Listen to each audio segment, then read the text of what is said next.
I always say, if you're not giving me an A, give me an F. You giving me the worst grade in the world, worse than an F, is a D. Because with the D, even though we love the D over here, you know which D I'm talking about. But with the D, oh, my coffee looks so good. It does. Compared That to don't even look like coffee. That's not even coffee. The way the whipped cream is running down the side of the coffee, That is over.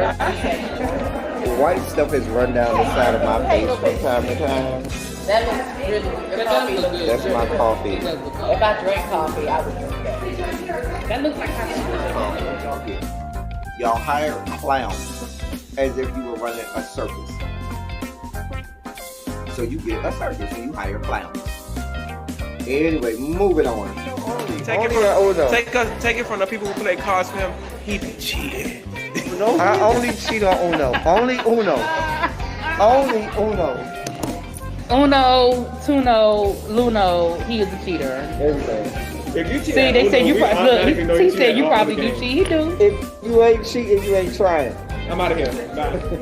OnlyFans so that you can look at the longer videos. And you can go in the comforts of your own little room at the boarding house, rent it home, grab your little Albaline and smoke it out for as long as you want it. Playing it over and over and over. The long videos of Malik's long peen. Because you have an infatuation with his long peen. I am certain that at this point, you want him to shove his long peen somewhere inside of your body.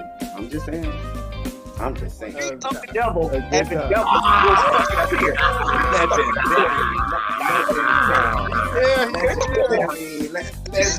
Here he go. Here we go. Y'all wasn't gonna make me the oldest one on here. You did not send me a text, a link. I did. I do have to On the say, flyer. Ty, you were in the group chat on Instagram, whatever Instagram that was. Wait, what? Kenny? Love you down. I don't have no problem with Kenny. I like Kenny.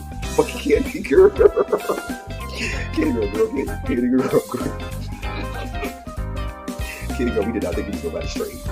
Neither did we think he was nobody's top. At best, verse. If I stretch, maybe if I stretch, I might give you verse top. I'll stretch and give you verse top. But you do know that we had already deduced that you like to have spoons dipped into your sugar bowl, right? We had already. I mean, I don't think there's anybody, even DeAndre, who professes that he's the top, and Archie, who professes that he's the top. They profess to be straight tops.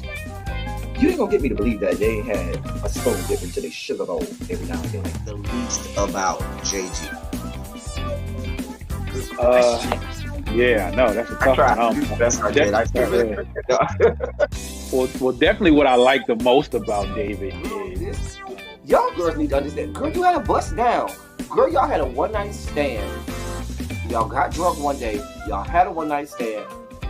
It was good that night because you was drunk. Probably if you was sober, you gonna be like, girl, this wasn't even that good. But girl, you was drunk or coked out or a combination of the two of them. Whatever the fuck y'all do down there to the LA. Y'all had a good bust down. It was what it was. You should have kept it moving.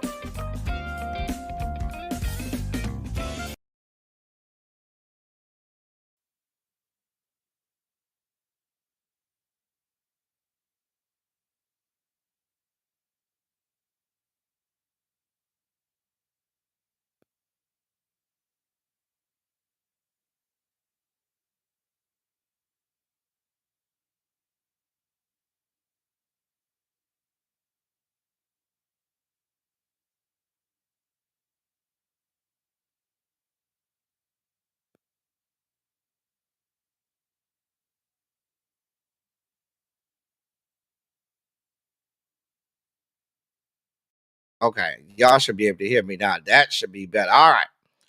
Hello.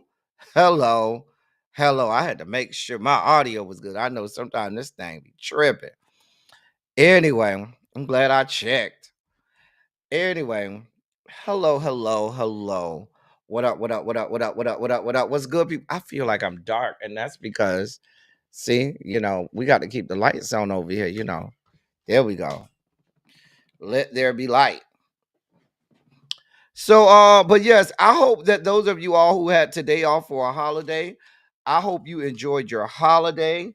if you had to go to work today, um, let's let's start the for those on the East Coast, let's start to wind down and get ready to get off work today. I checked with Really B. She is not going live tonight after me.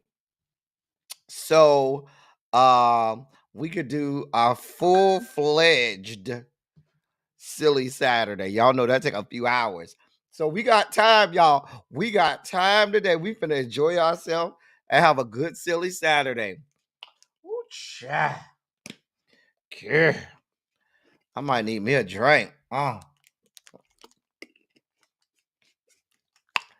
Anyway, y'all go ahead and share the video out, hit the like button, all of that good stuff. All of that good stuff. I feel like I need some more stuff on top of me. There we go. Let me put that on top. Yeah, we're gonna do all of the things, do all of that. So let me say hello to y'all. And all of that good stuff. Where's my bed? I gotta, I feel like I'm behind, y'all. I ain't even got all my stuff up. There we go. All right. Let's see who we got in here. Hey, lovely 31 Blueprint. Hey, my love. How are you today? Good to see you. Hey, Harold. Hey. Hey. What's going on, sir? Tracy W is here. Glad to see you, mama. Universal Goddess is in the building. We're so glad to see her. Janae is here. I feel like I just saw you, Janae. Tracy C is here. What is going on, my love? One of our head hall monitors is here. Brown Mama is in the building, making her presence known. Child Candace F is here. Crazy Homebody Girl is here. Hey, everybody. Chanel Dunbar is here. Child Angela is here yelling at me, telling me I'm muted. She's yelling at me. Hello to you too, Angela. There go my boo, Tanya. I've been missing my boo in the chat. They've been working my boo, Tanya, a little too hard. Tanya, you can't have these people over here working you like this, Tanya, because when we don't see you in the chat, we have a problem. This hat is from my high school. My Marching Band Alumni Association for my high school. They were selling these hats to raise money for the kids. So I bought a hat, as they were raising money for the kids down to the high school. Yes, you got less than 25 minutes now. You got like 22 minutes. About 21 and a half. Miss Baythang, what's going on? Child, actually, I would say I didn't do nothing today, but what I did today was I was preparing for Silly Saturday. How about that? That's what I did all day today. Prepare Silly Saturday. So I hope y'all enjoyed. Precious Jewel is here. St. James is here. Hey, St. James. What's going on, sir? Yana is in the building. So we got everybody in place. Child, Tanya says she's still at the plantation, child. El Cid is here. Hey, El Cid. What's going on, sweetheart? All right. If y'all ready to get this party started, go ahead and put a Shondo in the chat. I'm ready to get this party started. I started a little earlier because I didn't know if Really B was going to be going live today. But since she ain't going live today, we could take our time. Of course, we have all of our segments. We have our ABCs. We have In the Dossier. We have our Sugar Spikes. We got our Konaki's Khaki's Corner. We got our Black History Moments. We have This Day in Music. We got a really good year. A really good year for This Day in Music. So we got a really good year for This Day in Music. I'm excited about our music segment for This Day in Music. I think y'all will like this. I think y'all will really like it. The year that we are doing this year. And of course, we have our palette cleansers because can't have a Silly Saturday without our palette cleansers. And the fact that we ain't had a Silly Saturday in such a long time since last month sometimes means that we've gone a while without some palate cleansers. So we are past due for palate cleansers. Okay. Child. Child, it was cold as hell last night. I left Florida. It was 80 degrees. I came back up here and then it was in the 30s yesterday. I was real mad about that. Real mad. Child. You should say work is slow. You need some fun in my day. Listen. Now, all of that working is slow, universal goddess, that's not my ministry. You gonna have to go over there to the dudes that like that kind of stuff. I don't do the cooter, but I can work Silly Saturday slowly for you. Okay, amen to the palate cleansers. All right. Hey Montrez, what's good, bruh? Montrez, I think we got a good year for this day of music. So lay round for it, Montrez. Lay round for it. It ought to be good. All right. So if y'all ready, I am ready. If y'all is ready, I am ready. Okay. If y'all ready, I'm ready. All right. Matter of fact, I'm gonna change the background and I'm gonna change the background, take the overlay down, and then I'm gonna do it like this and make this happen. You know what I'm saying? Now we ready. Now we cooking. Now we really ready. I is tired. You tired, Elsie? I am too. Child. I was in Orlando. It was 80 degrees when I left there. Anyway, it's time for my favorite segment outside of the palate cleansers, the hashtag ABCs. Why is the hashtag ABCs my favorite segment? Because it requires a whole lot less work from me. And truly, it's just really stories that I just be like, I don't give a damn. I don't give a damn. Anyway, let's see what made it into the hashtag ABC. If you're new around here, if you are new, hashtag ABC stands for what is what does the hashtag ABC stand for? This is what it stands for. ABC. A bitch can't. A bitch can't get a hit. A bitch can't get on the charts. A bitch can't get a Grammy. A bitch just can't. A bitch just can't. Now, the hashtag ABCs are headlines that we saw and we just didn't have the energy to deal with them. We did not want to unpack them. We don't have the bandwidth to really go through it. It's just way too much going on in just the headline alone. And so we just said, listen, hashtag ABC, a bitch can't. A bitch just can't. Or as Harold would say, a bitch just damn can't. And that's what Harold says. Hey, Paul. You on time today, Paul?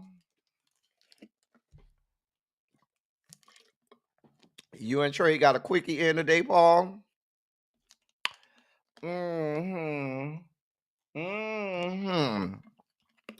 Paul and Trey got a quickie in today. That's why he on time. Hey, Paul. Hey, Ellen MVP. What's going on? Hey, Uncle Jay. All right, here's our first hashtag ABC. Listen, let me tell y'all something. Anytime I see something with Cardi B, my ass starts itching. She makes my ass itch. Hey, Black Regina George. Cardi B and Stephon Diggs fuel romance rumors with Loki Valentine's Day outing. I don't care. I don't give a damn. Y'all know I can't stand Cardi B. So the last thing I want to hear about is her getting some dick from a fine ass black man.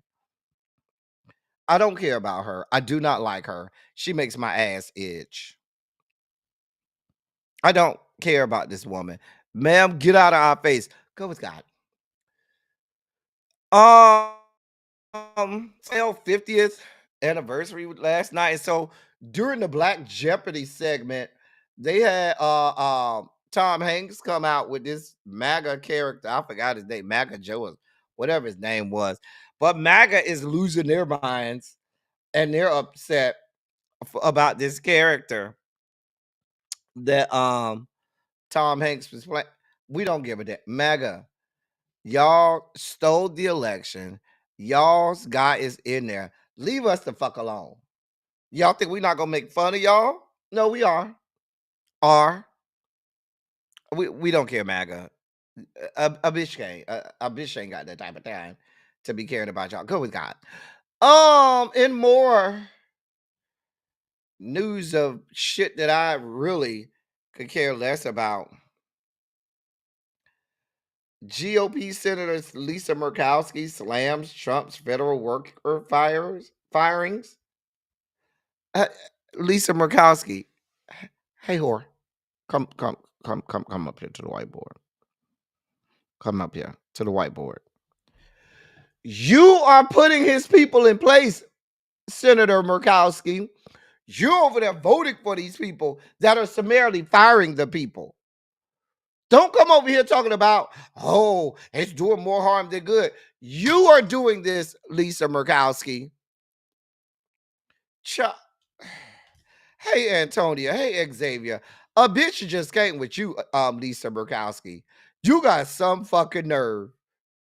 You got a lot of fucking nerve, ma'am. Girl. A bitch just came. Between her and Susan Collins, a bitch came. Ma'am, get the fuck away from us and go with God. I'm not going to even read this headline. I don't have any space for this. I'm reserving no space for any parts of this. Please be clear. I don't have the type of time. A bitch just came. I'm not going to even read this headline because I'm not going to even entertain this mess. I saw it. Nope. Hey, Ronald.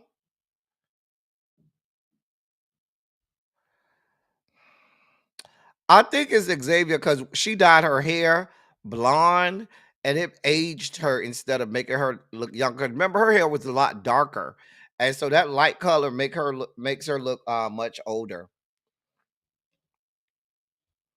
Like I don't have the energy. I don't have the energy for this. Like, no, I keep telling y'all it's a whole ass cult, and he's their God King.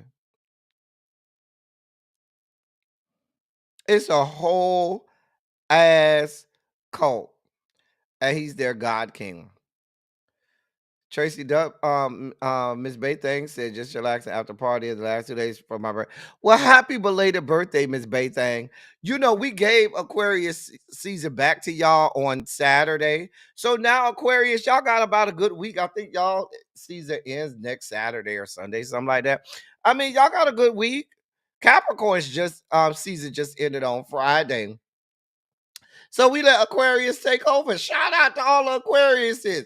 Y'all go ahead and put a little happy birthday to all the Aquariuses in the chat. Now that it's Aquarius season. Hey, Jay Parrish. Hey, Complex 613. Child. I just don't have the energy for this.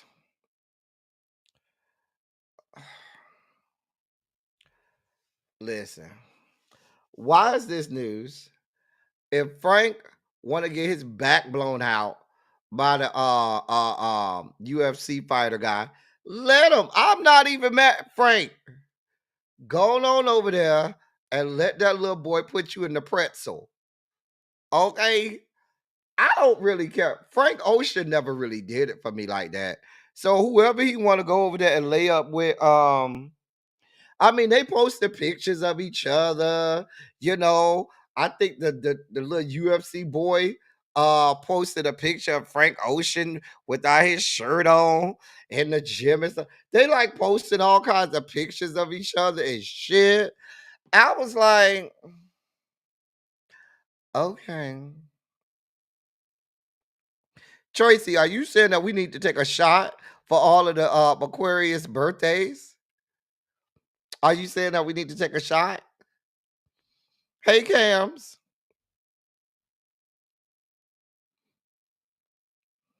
Tracy says she's still celebrating her baby girl. Well, from what I understand, I thought the guy was biracial, Harold. I think the guy is biracial, Harold. I think because you know Frank Ocean is one of them whites only types. So I guess we got to give him a little credit for dating. I thought they said the guy was biracial. Um, wait, who got an OnlyFans? The little UFC boy? Wait, how do we get to OnlyFans? I'm so confused. Your mother's birthday was on Valentine's Day? Well, that's good. Right. We need to do some investigative reporting, Uncle Jay, because if you say he got an OnlyFans, I just need for journalistic integrity. I just want to be able to report on this and make sure that we get all of the details for y'all. So I'm just saying. Put it in the members only chat when we get off. Or you can put it in there now, Tracy, so we can go ahead and do some investigative reporting. Cham. He's slowly coming back. You know, it's gonna take him some time. So now he's into this little biracial guy, you know. Well, I guess we should give him grace. Y'all say it's time for do we need to take a shot for these Aquarius people? God help us, because we don't know when the next time I'm gonna do a silly Saturday, God. Hold on, let me get it. I'm not doing no shots. I got a whole show. I got a whole show to do. I can't be doing no shots. I got to be focused, okay? Focused. But I'll take a drink. Hold on. Let me go get a drink. Hey TJ, for all of the Aquariuses. Hold on.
All right, y'all. I'm back. I'm back. I ain't lose y'all, did I? Okay, we back. All right, that does not make for good programming. Okay, so hold on. So I got two things here, right? I went and got some juice if I want to, drink some gin. But I forgot when I was in North Carolina, right? They gave me this moonshine right here when I went to North Carolina last weekend. Not this past weekend, but last weekend. I went to North Carolina. They gave me this moonshine. I haven't even opened it yet. So I think I'm going to take a taste of this moonshine, and that'll count for my shot. Then I'm going to make me a drink, and we'll drink that, slow sip that. All right, we ready to take a drink. So I'm drinking this moonshine that I'm about to open. Oh, girl. Okay. All right. It's open. Now it smells real good. I'm real scared of this, y'all. All right, Aquarius says y'all better hurry up and get in the building.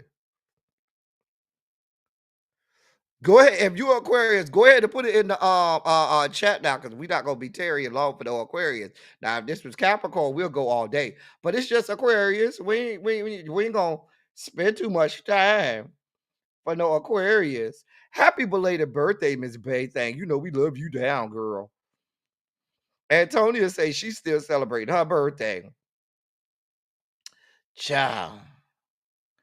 I posted some pictures on from Jackson White's page. What else do you want from me? God. All right. They take it too. I'm finna take a little bit of that. Hold on. Oh, that's gonna be dangerous. Oh. Yeah, y'all trying to fuck me up. Oh, I immediately take. Oh no.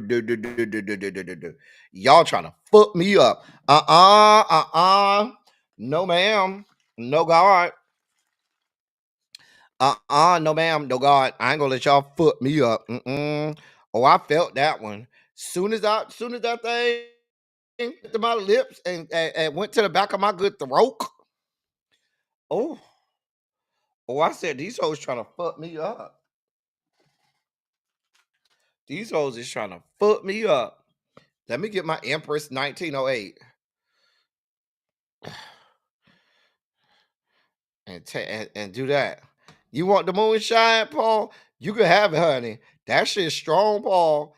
Ain't nothing to fuck off with, Paul. Hey, Paul. That ain't even the kind that sneak up on you. That's the kind that say, "Bitch, I'm here." Listen, Paul. That moonshine ain't even sneak up. That moonshine came right out and said, "Bitch, I'm here." What? I said, "Oh, girl." All right. So I took my little shot. Now I got me a drink to make it through. You like it like that, Paul? You like it strong and hard, like a good peen? Strong and hard? They told me that, Paul. That's what they told me. I didn't want to believe them. I said, not Paul. Paul ain't with that shit. But they told me you was like that, Paul. That's what Trey told me. Hey, Katrina. Child, let's get back to our regularly scheduled programming. Frank, we happy for you. You know what I'm saying? Go ahead and continue to get your back blown out. Go ahead and get your life, Frank. I ain't even mad at you, Frank. Get your life. Okay, get it how you live. That young man serving you some good dick. You know he a whole UFC fighter, so he probably got a strong back. Not strong back, but strong back. Baby, listen, I ain't even mad at you, Frank. Get it how you live, honey. Get it how you live. Child. Yeah. Anyway, now what you know about that, Harold? What you know about being bent over the back of a Cadillac, Harold? Huh? The people wants to know, Harold, what do you know about being bent over the back of a Cadillac after you done drank some moonshine? And you know Harold from over there where they got that good moonshine too. Harold over there from the country where they got good moonshine and big countrified dicks over there hanging down to their calves and shit. Let's move on, y'all. See how we got distracted? Let's move on. Oh God, we was just talking about dicks and look at what we got on the screen. You know what? Let's dive into the dossier. Y'all see Harold telling on himself, right?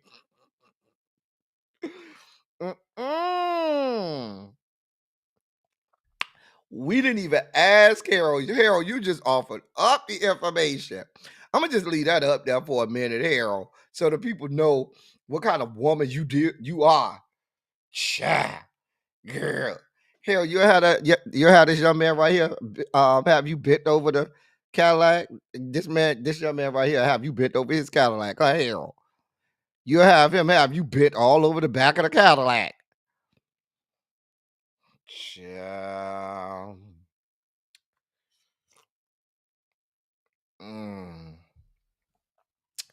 Child. Now, do you want to ride in the backseat of McCaddy? He don't want to do the backseat because he said the backseat is too cramped. Harold say these hips are of a certain size, and baby, it's easier to be bent over the back, the trunk or something like that. You know what I'm saying? Chah. Anyway, let's dive. Look at Tracy.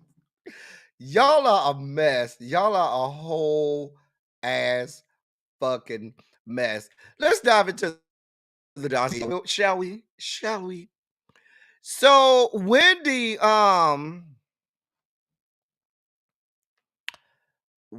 is in the news. So Wendy was down to the Miami recently. And now this comes on the heels of her saying that her son stole all her money and took all her money. First of all, you know, the people got real bent out of shape about her son allegedly taking her money. That's what children do. Your mama leave money, they gonna take it. You know, your mama got money and you need some money, you gonna take the money. That's what kids do. It's not a new thing. Kids have been taking money from their parents since time immemorial. Okay. But they said they let her out of the assisted living facility and she went down to Miami and was on her little electric scooter.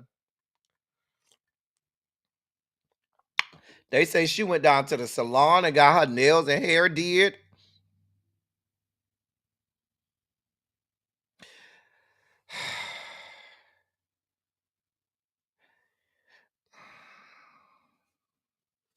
I don't know. Baby, they say she was down at a Brickell. Now, you know, Brickell, you got to have a little money to shop down there in Brickell or live in Brickell. You know, Brickell, you got to have a little bit of change. You can't just be rolling through Brickell, talk about you ain't got no money. Now, if you don't know where Brickell is, it's technically Brickell is really part of downtown Miami, even though they try to say they're not part of downtown Miami, but it's right there on the other side of the Miami River for my which is all still part of downtown Miami. So, but Brickell, you gonna spend a little money down to the Brickell. So they took pictures of her. I don't really care. Y'all know I don't see it for Wendy like that anyway. I never liked the hooker. I never felt bad for her. And so it is what it is. Now they say the judge gave her the green light to hit to go to Miami for the weekend to celebrate her dad's 94th birthday. Okay. All right. Okay. I mean, you went down there to celebrate your daddy. Okay, you know, she loved her mama and her daddy. Her mama went on to be with the Lord, and the daddy's still here. Whatever. They're also saying, excuse me, that TMZ said they spoke to an employee down to the facility where she is, and they said and the employee said that they had numerous interactions with Wendy since she got them. The employee said that Wendy was initially placed on the third floor of the building, which does not have any restrictions on a resident's comings and goings. So what they're saying is they don't know where Wendy get all this from. That since she been there, she ain't had a chance to go nowhere and couldn't do nothing. Because they said that she was on the third floor and they don't have no restrictions on their comings and goings. So she'll know where all that came from.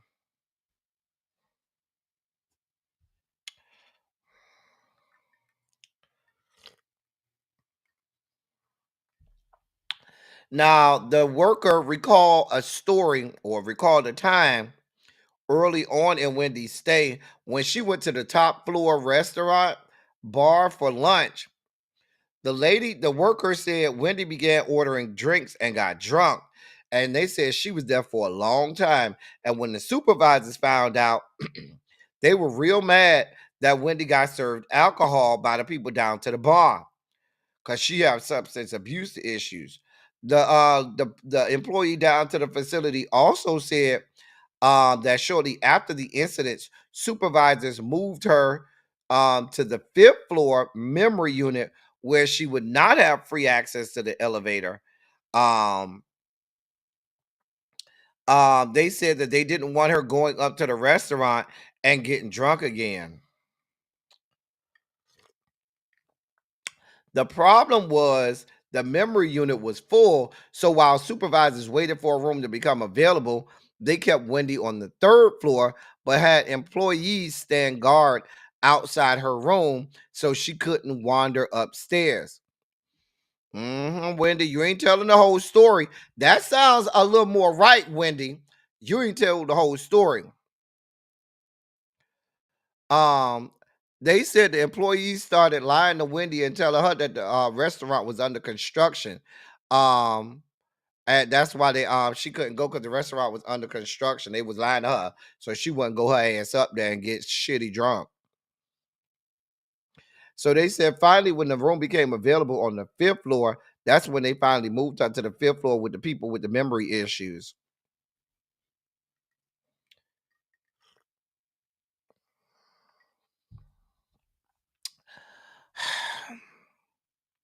Baby, listen, let me tell y'all something. I don't know. I don't like Wendy. I don't really care about her. Whatever she got going on, may the Lord watch between me and thee. I'm just saying. Hey, MVN, boo. I love when I see MVN is one of my old day ones too. And whenever MVN is able to make a live, I'm always glad to see her. Hey, boo. I'm so glad you're able to be here. But look at TJ talk about I love my Brickle. That's how you know TJ got a little money over there. Don't let TJ fool you. She be down there shopping down to the Brickle. You gotta have a little money to shop down the Brickle. I got a few friends stay down there.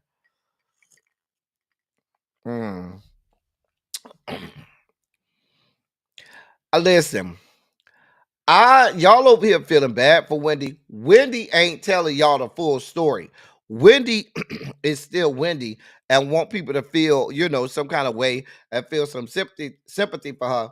But I even think with this situation she was telling about Kevin Jr., I don't think she giving the full story. Wendy be lying, let's be clear, and exaggerating and embellishing. I don't feel no type of ways. No type of ways. I believe all parts of what that person said. When she got that, she didn't have no restrictions. She went her ass up there and drank out the whole fucking bar for hours on air. And they were like, no, bitch, you here on substance abuse issues. You can't be up there getting shitty drunk. And that's why they moved you to someplace where you couldn't have no restrictions. Because your ass be out of order. That's why I never bought that whole story.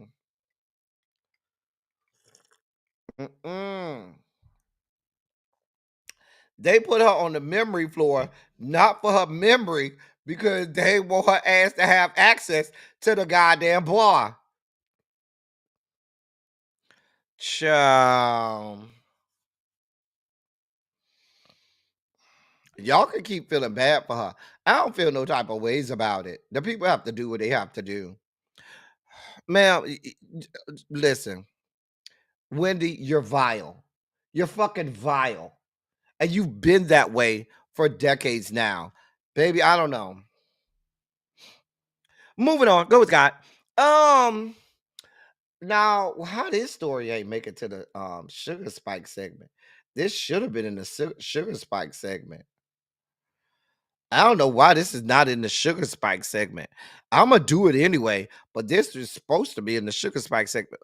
Who you talking to, L Teddy? You the one to put this shit together. You put this shit in the fucking whatever. Anyway, a new bill introduced in the United States House of Representatives aims to change how SNAP benefits, that's the Supplemental Nutrition Assistance Program benefits, commonly known as food stamps, can be used.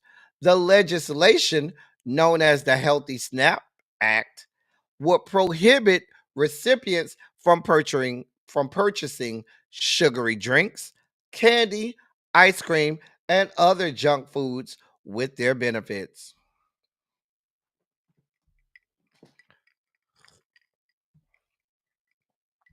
The bill was introduced by Representative Josh Brasheen, a Republican from Oklahoma, who argues that taxpayer dollars should not be used to fund unhealthy food choices that contribute to long-term health issues. Quote, if someone wants to buy junk food on their own dime, that's up to them. But what we're saying is don't ask the taxpayer to pay for it and then also expect the taxpayer to pick up the tab for the resulting health consequences. End of quote. Under current SNAP rules, SNAP benefits can be used to buy fruit, vegetables, meat, dairy, bread, cereal, snack foods, and non-alcoholic beverages, but they cannot be spent on alcohol, tobacco, vitamins, or pet foods. If passed, it can't be spent on hot foods either. Don't forget, you can't have the food warmed up. It got to be raw or uncooked. If processed, Brasheens bill, I'm sorry, not processed, but if passed, I read processed on the other line. If passed, Brasheens bill would add soft drinks, cakes, pies, cookies, and other prepared desserts to the list of prohibited purchases.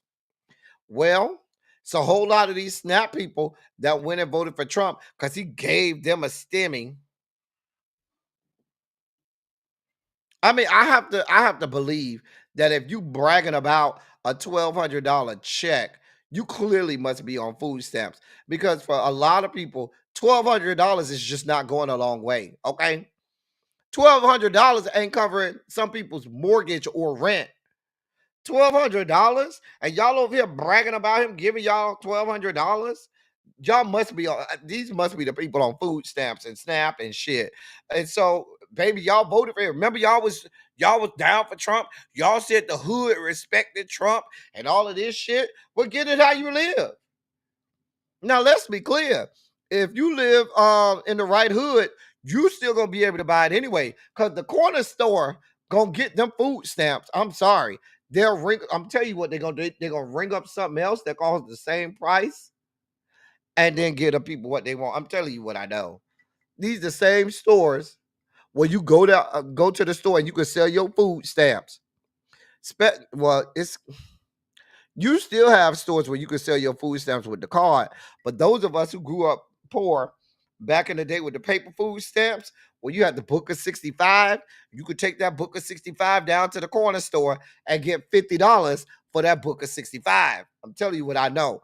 And you got to have really got food stamps back in the day to know they come in books of 65 with the paper food stamps. Don't some of y'all try to act all bougie in the chat like y'all ain't have no like y'all want no like y'all want poor like I was and want no government assistance and food stamps. We was. You got a problem? Show had food stamps and had the paper ones. Show did, and the books came in books of 65 that you could sell for $50.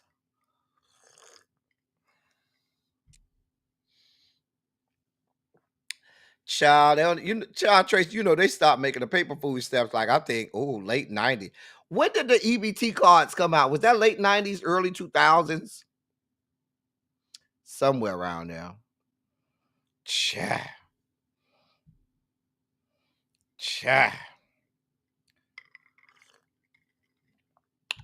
But I'm really not opposed to this. I really have no problem with this. This is one bill that if it passed, I wouldn't have a problem with it. You on food stamps.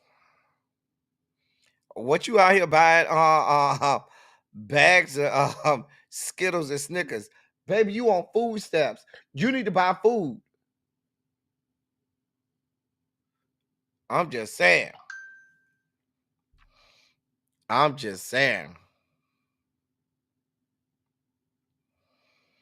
Look at Katrina. She know about that $65 book that you could sell down to the corner store for $50.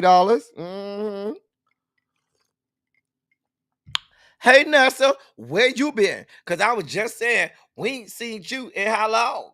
Girl, we be missing you, Nessa. Hey, girl, hey.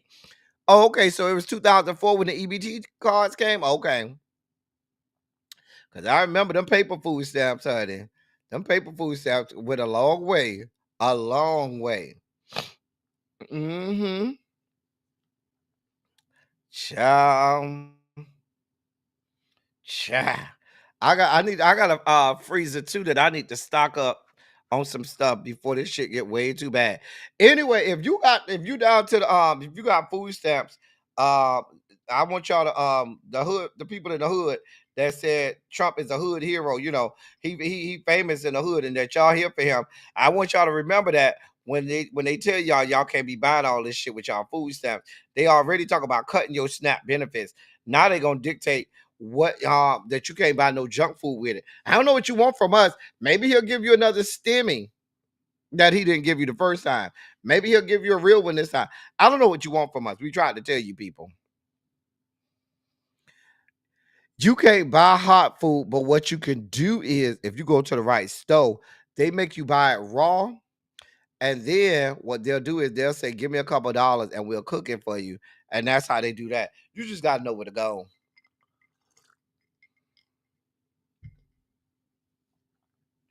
I'm just saying. Wasn't they the best, Paul? Shoot. Child. That's what I'm saying, Trace. You got to know who to go. You got to know what store to go to. They will listen. They'll say you it raw, and then they'll be like, give me like $2 or $3, and then they'll cook it for you right there. That's how that goes. Or what they'll do is they'll charge you extra. So if it's like $20, they'll charge you like $23. And that way they'll cook it for you, but they'll ring it up like it's raw. I'm telling you what I know. Telling you what I know. I'm just saying. Now, I know a whole lot of people that have food stamps. I know this lady, when I was growing up, she had 8 kids. She used to get $1,500 a month in food stamps. I'm not making this up. I'm not exaggerating at all. She used to get $1,500 a month in food stamps. She did. And baby, they used to have everything in their house. The candy lady house in my neighborhood was because the candy lady had food stamps. So what the candy lady would do is, because every neighborhood had the candy lady, right? She would take her food stamps and she would buy candy with her food stamps, and she have it in the jars, and you just go to the candy lady house and she'll sell it to you. And that's how the candy lady made her money. Because the candy lady used to gamble. She used to gamble. And what she would do is she would spend she used to sell cigarettes too. So when she made she used to sell the candy and go buy cigarettes, and she'll sell a single cigarettes, but she was a gambler too. She used to go down to the dog track or to the Miami Highlight. She used to go to the Highlight and she used to go to the dog track and go gamble. Mm-hmm. Sure did.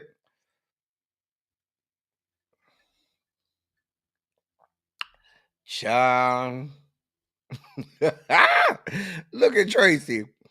Mm-mm.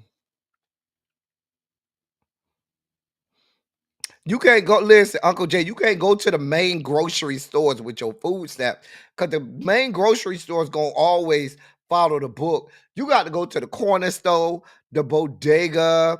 You know, you got to go to Poppy and them, and the corner stores. You got to go to the places in the hood. You can't go to no major grocery store chain. You can't go to no Food Lion or Albertsons or Kroger or Publix or Winn-Dixie. Thinking these people gonna do honey. I don't know what to tell y'all. Listen, I ain't got nothing to do with it. I don't get food stamps, okay? So I don't know what to tell you. I'm just saying. If you fall into that, I don't know what to tell you. Go with God. Jay-Z is suing Tony Busby for $20 million. Jay-Z is taking legal action against lawyer Tony Busby, who helped push the assault lawsuit against him. The hip-hop billionaire has filed a lawsuit against Tony Busby, accusing him of defamation, civil extortion, and intentional infliction of emotional distress. This follows the February 14th dismissal of a case alleging that Jay-Z and Sean Diddy Combs assaulted a minor at an MTV Video Music Awards after party in 2000. According to Jay-Z's statement, and he said, quote, the frivolous, fictitious, and appalling allegations have been dismissed. The lawsuit was without merit and never going anywhere. End of quote. Now Jay-Z is saying that the lawsuit was deliberately filed the night before his daughter Blue Ivy's Mufasa the Lion King premiere to force him into a no-win situation. Jay-Z also said in his filing, quote, I felt that Mr. Busby was placing a gun to my head, that I either bow to his demands or endure personal financial ruin, end of quote. I ain't got nothing to do with it. I don't know what's gonna happen. Jay-Z, I don't really care. You over there doing victory laps, Jay-Z. Just like the North remembers, the hood remembers, Jay-Z. You wasn't always a billionaire, bruh. You wasn't always married to Beyonce, bruh. Hey, Demetria, it's a lot of stories on you, Jay-Z. Your shit ain't clean. You over here running around suing people for defamation like you got it like that. Like you know, some patron saint. And how dare they, Jay-Z, bruh. You might want to let this go. You got you a win. They threw the case out, bruh. Now, according to the skanks, you and your beer can dick, they say his dick is built like a Schlitz malt liquor bull can. They say, because you know the Schlitz malt liquor bull, the old Schlitz malt liquor bull cans was real tall and real thick, or like a Four Loko can. Okay. They say Jay-Z, they say his shit built like a Four Loko can or the old Schlitz malt liquor bull can. You take your beer can ass dick over there and just go with God. You trying to sue for defamation, bruh? It's too many stories on you. It's too many people got evidence on you. You out here, rolling around talking about you suing for defamation. One, you ain't hurting for money. Two, you ain't lost not one bit of anything. And three, sir, you keep shaking the hornet's nest, and the hornet's gonna come out. Okay. Now she made moonshine in her a bathtub. Hey, Tarshell, the candy lady did sell pig feet, pickle eggs, pickles. You know, she sold all that shit. Mm-hmm. We ain't call it frozen Kool-Aid. We call them frozen cups in Miami. I'm just saying. Hey, Catherine Powell. Hey, The Informed.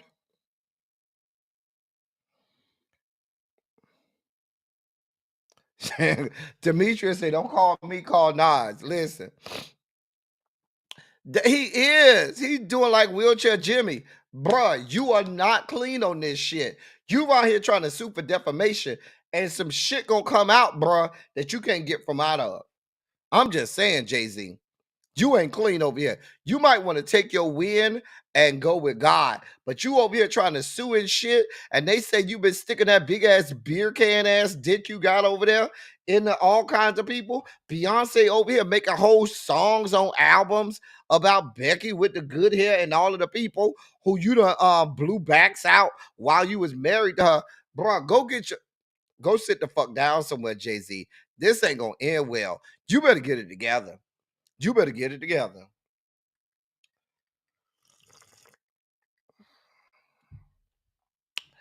Child. So, that young man there is a Dallas Mavericks assistant coach. His name is Daryl Armstrong. Now, he's been arrested after allegedly striking his girlfriend with a gun.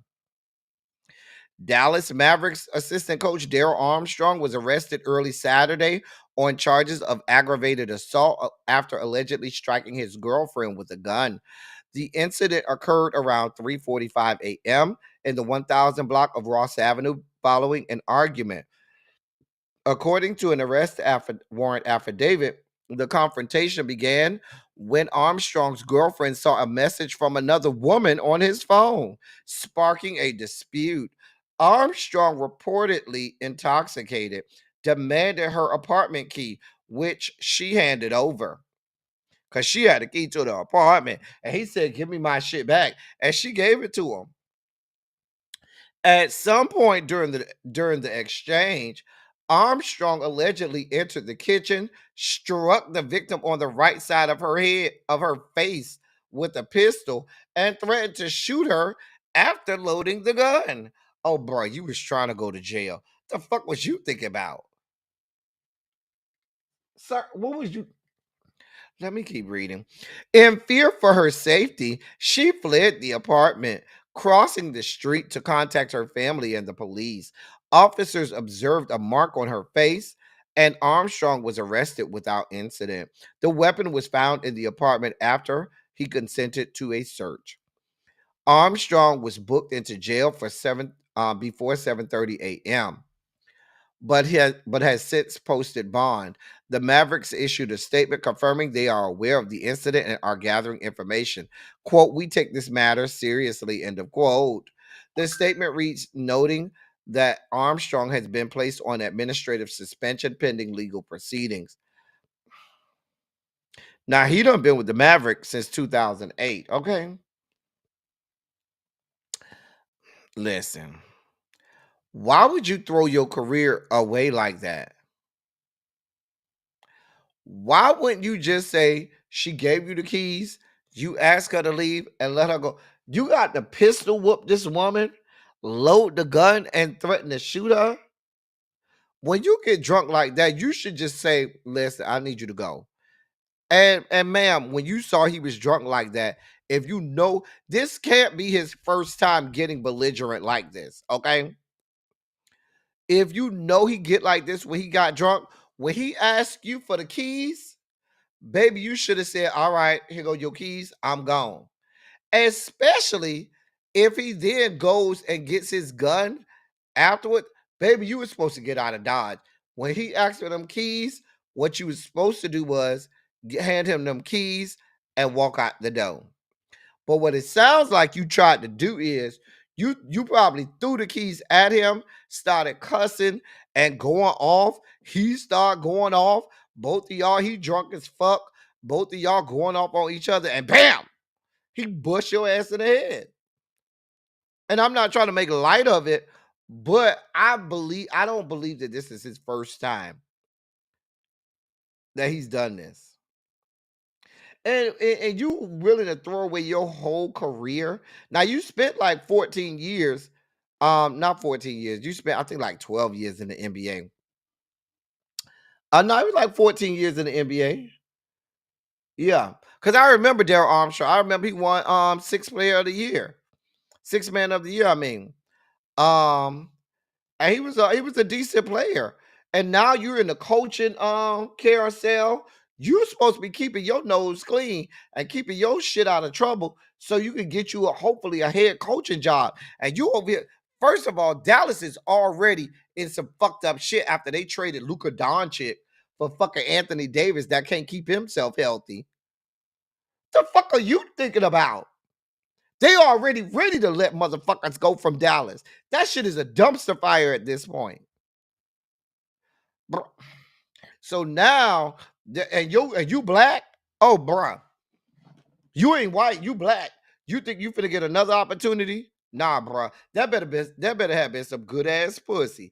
That cooter better been good as fuck. Cause that shit ain't worth your whole career. I don't know, Nessa, but that shit is just real weird. And I just can't believe that was his first time getting violent like that. Right. Why is you staying around? When he said, "Run me my key," oh, you want your, here you go, bruh. And you get the hell out of Dodge. Baby, I would have said, "Oh, let me get it out my car." Walk toward the door and said, "Oh, my bad. It's right." Once I got outside the door, my bad. It was right here in my purse. Here you go. And you going on out the door. You keep going out the door. Or if you want to be that bad, if you want to be bad like that, what you do is as you are driving out, driving off, you throw that shit in the goddamn driveway, throw the shit at him, and keep it the fuck moving. But what you don't do is give him the key back, and now you staying in the house. No, ma'am. Mm-mm. Mm-mm. Nope. Sir, we do not wish the best for you. You around here pistol whipping women. Sir, we don't. We wish nothing but the worst for you. Your career is over. It's your own fault. Oh well, go with God. And more people whose careers are over in sports. So remember last week or week before last, we talked about Justin Tucker, kicker for the Baltimore Ravens, and how him and Deshaun Watson got a lot in common. Where they like to, have all of these massages and have the massage therapist give him happy endings. Only difference is Deshaun Watson likes it up the booty shoot. The booty shoot. Lock it up, the booty shoot. Ow, the booty shoot. We know Deshaun Watson like fingers and digits stuck up his asshole. We don't have those same stories about Justin Tucker. However, the number was at 9. Now there are 7 more therapists that have come out and accused him of inappropriate behavior. There was a total of 9 before, because we had a wave, 2 different waves that came through that totaled 9.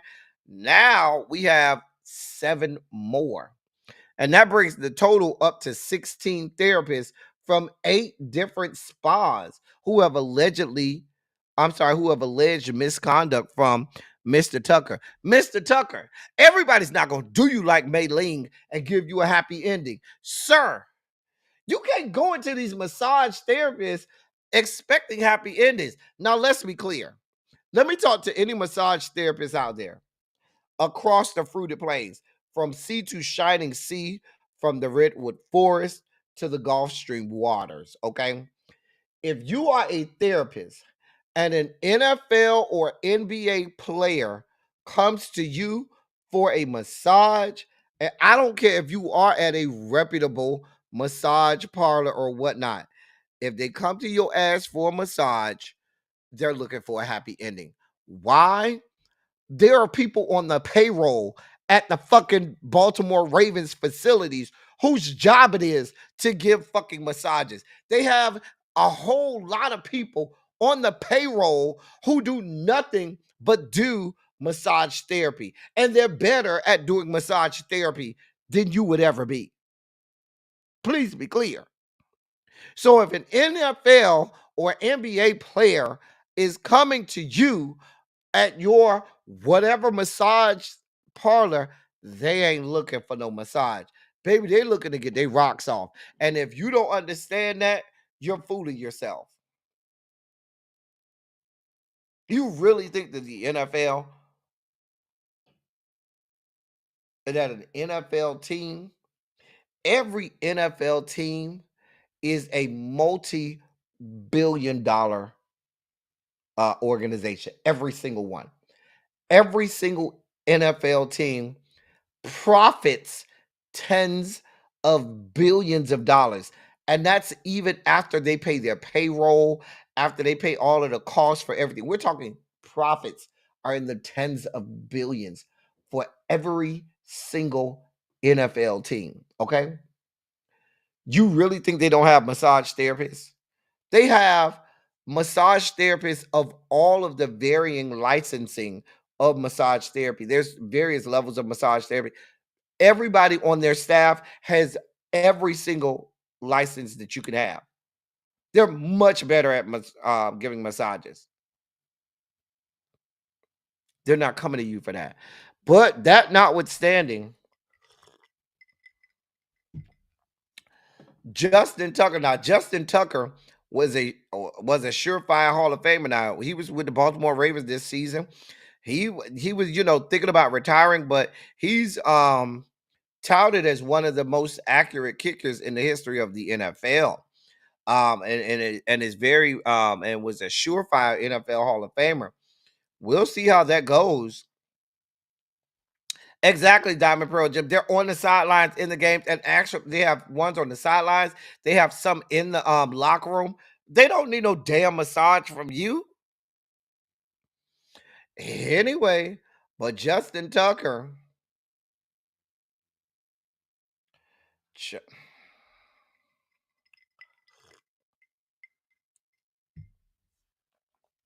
Now, y'all remember we reported on the lady that said that he left ejaculate on the massage table. Remember the lady that said that?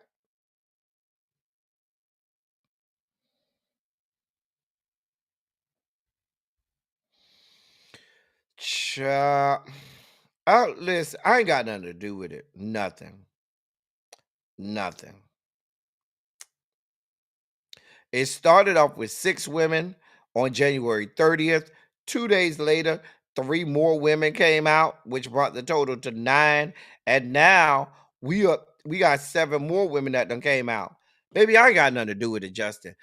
Listen, I don't even get into white people. I don't listen. You couldn't even come with nowhere next to me. I don't deal with white boys like you, sir. So don't. He won his from the lady that went to ICDC. ICDC, yeah. Yeah, that sounds about right. Sir, go with God. I ain't got nothing to do with it. So last night was, I think, part 1 of the Potomac reunion.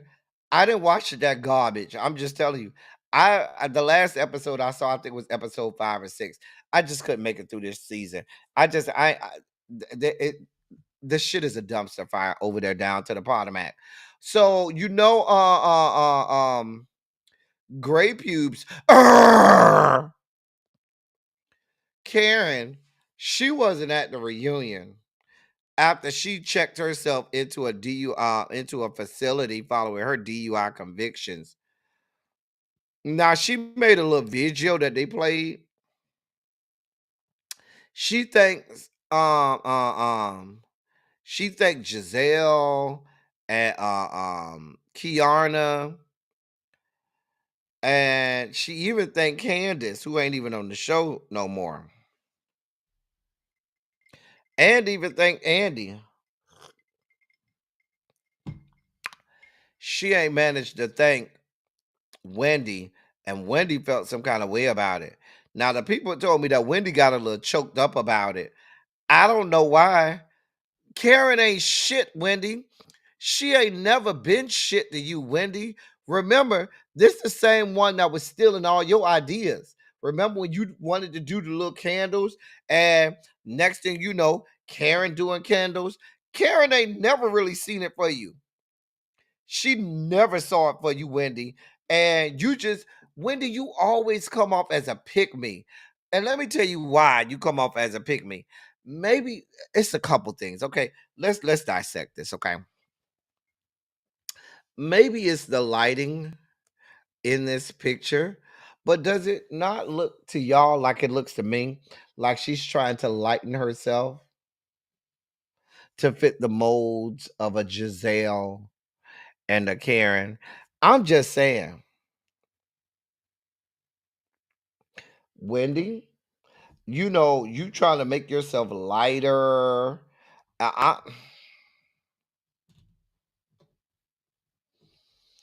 You trying to make yourself lighter to fit in. You come off as a pick-me. These people mean you no good.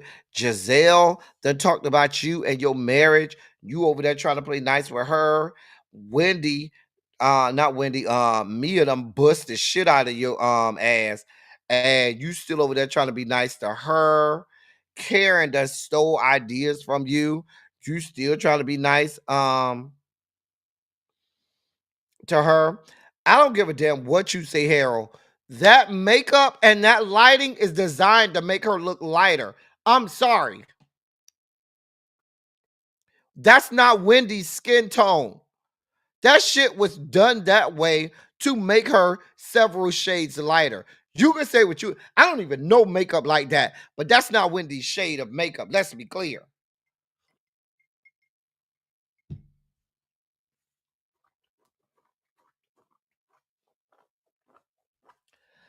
I'm dragging Wendy because you still looking for validation from these raggedy bitches that haven't even accomplished half of what you've accomplished, Wendy.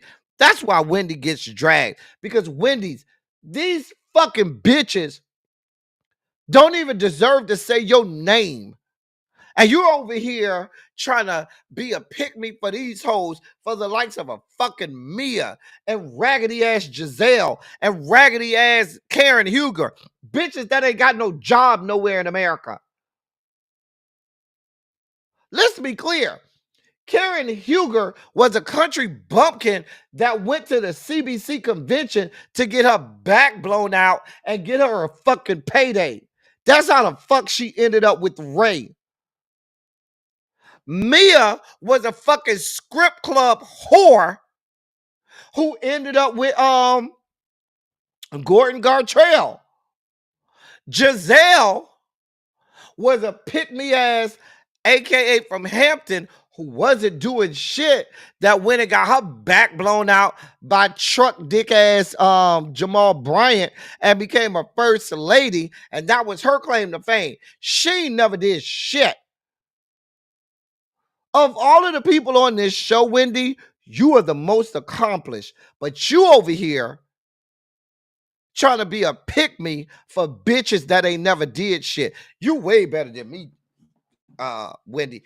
I'll be done drugged. I'll never even be on the same. Listen, Wendy, a lot of them hoes on that show don't even need to be in the same breath as you are.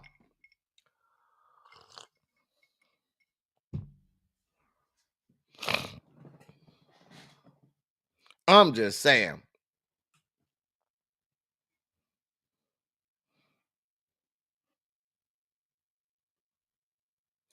I mean, to me, Wendy is such a beautiful black woman. She's a beautiful black woman. Beautiful skin. The dark-skinned women on this show are Kiana. She's a beautiful dark-skinned black woman. Wendy is a beautiful dark-skinned black woman. You do not need to try to fit in with these raggedy bitches. I don't even see Wendy. I haven't seen Wendy in a minute on CNN, Ronald. You know she quit her teaching job down to the Johns Hopkins.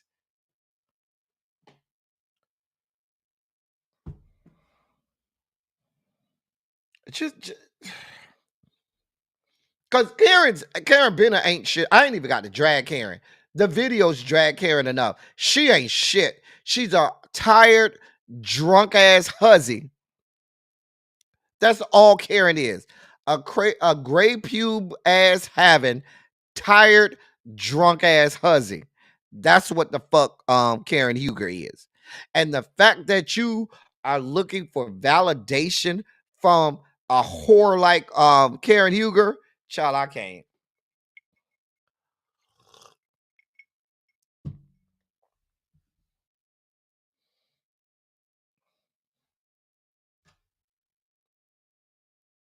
I'm just saying.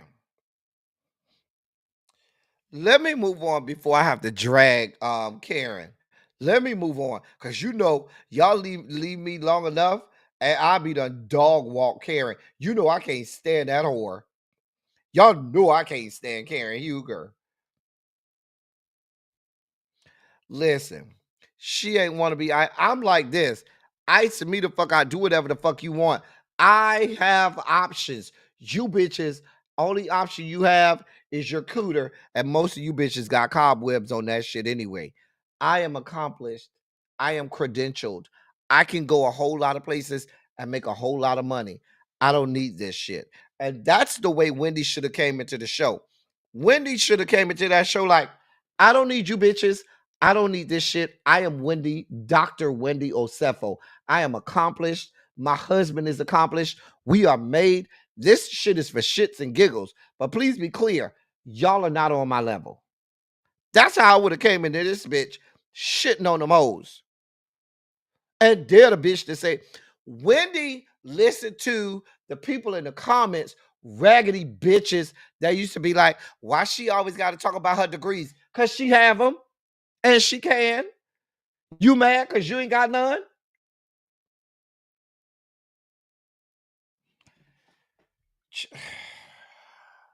She did let Ashley bitch ass get a pass. That bitch ain't got a job no fucking where in America. But being a bed wench for a raggedy, shriveled up ass white man. She's a fucking bed wench, and she learned that shit from her raggedy ass, bearded lady ass mammy. You know not to get me started on Ashley. Y'all already know how I feel about Ashley Darby.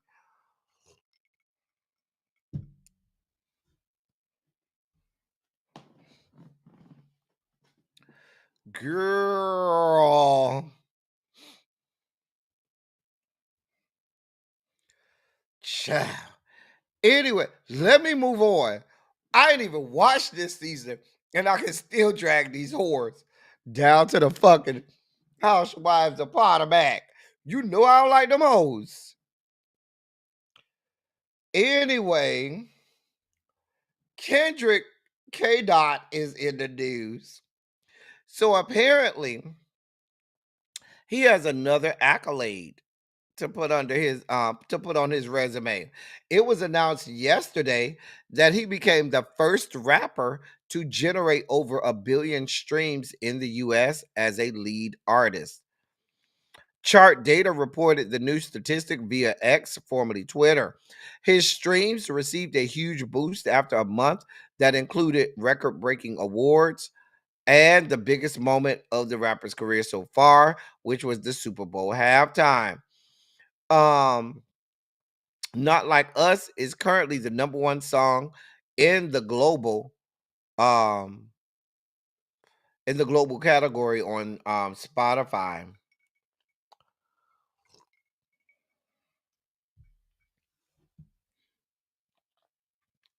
$1 billion streams. I ain't mad at it. Make your money. The people mad, they hating, get over it. The more they hate, the more they watch. I'm here for Kendrick Lamar.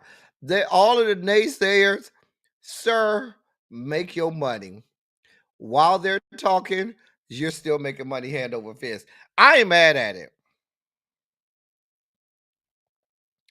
I am not mad at it. I'm just saying. Get it how you live, sir. We're happy for you. As I go back, Wheelchair Jimmy can't make the same claims. I'm just saying. Yesterday was the NBA All-Star game. President and chair of the Light Skin Coalition, Stephen Curry, won NBA All-Star MVP.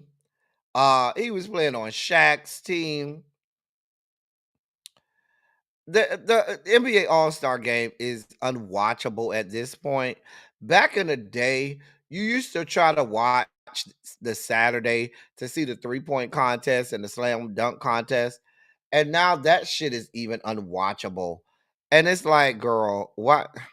They just need to change the form. They need to do something different because this shit is unwatchable. The slam dunk contest is garbage. The 3-point contest now is still garbage. I'm just saying. I have nothing. That's all I have for the NBA All-Star game. Okay, that's all I have. That's all I have. Shit is unwatchable. Moving on. Go with God. So it has been announced that Marshawn Lynch, former NFL player from the Seattle Seahawks, Super Bowl winning Marshawn Lynch, and Kadeem Hardison from A Different World are going to be on season 3 of Euphoria. They are about to start production of season 3. It was also announced that Joseline Hernandez is also supposed to be on season 3 of Euphoria. Now, I don't know how this bitch keeps falling forward or winning, I should say. Winning upwards. But Joseline Hernandez is also supposed to be on season 3. of Euphoria. Now I do watch Euphoria. I watched season 1 and 2. So I am invested in the show. But I'm okay with Kadeem Hardison. I might be even okay with Marshawn Lynch. But you want me to be okay with Joseline Hernandez? I'm not.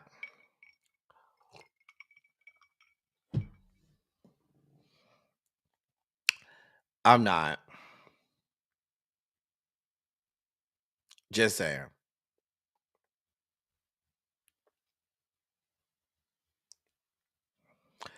Wait, a white man? I thought Zach Levine won the dunk contest. Wait, who won? I didn't watch the dunk contest. Who won? Who won the dunk contest? Who won? Let me ask the Googles. The 2025 dunk contest.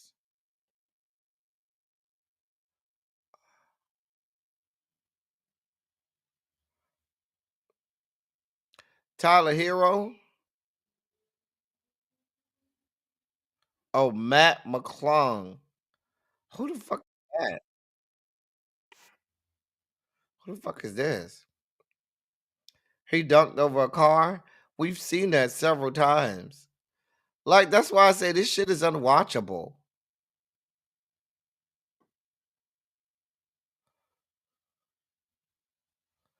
That shit was not good. I'm watching the dunk right now. It's some white boy named Mac McClung from the Orlando Magic won. Okay, I mean, I guess we've seen dunking over the car before. That shit is not new. We don't care. We don't care. Don't. Anyway, I will be watching Euphoria. Let's be clear. I will be watching season 3 of Euphoria. I'm trying to see what they're gonna do now that Angus Clouds is dead, and what they're gonna do with his character now that he's dead. But we'll see. Anyway, ladies and gentlemen, non-binary gender conforming members of our audience. Oh yes, it's that time, ladies and gentlemen.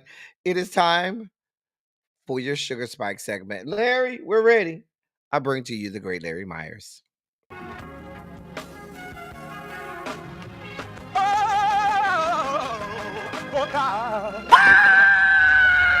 You see, this is the part that I like.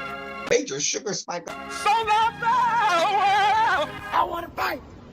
That he gave his only begotten son. Major Sugar Spike. And shall ever believe. Major Sugar Spike. They shall not perish, but have everlasting life. Taste the biscuit. Jesus! I wish somebody help me. Jesus. Thank you, Larry. So,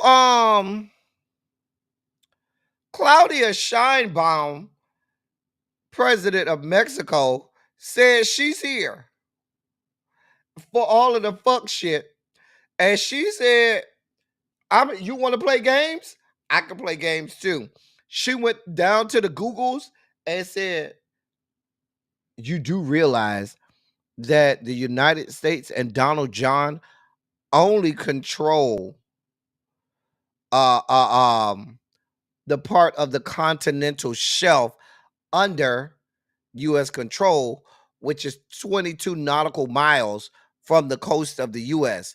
So anything that you're calling the Gulf of America and not the Gulf of Mexico outside of that 22 nautical miles, you are wrong and in error. We will be taking you to court. So they're giving them time. They're giving them a little bit of time. They said, we're going to work with you, but you need to change that back and stop fucking with us. She did. I'm here for all parts of Claudia Sheinbaum. She said, if he's going to name it Gulf of America, we're going to name the United States, Mexican America.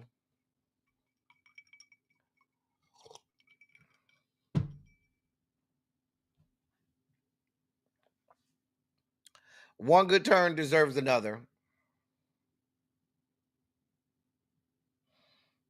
I'm just saying.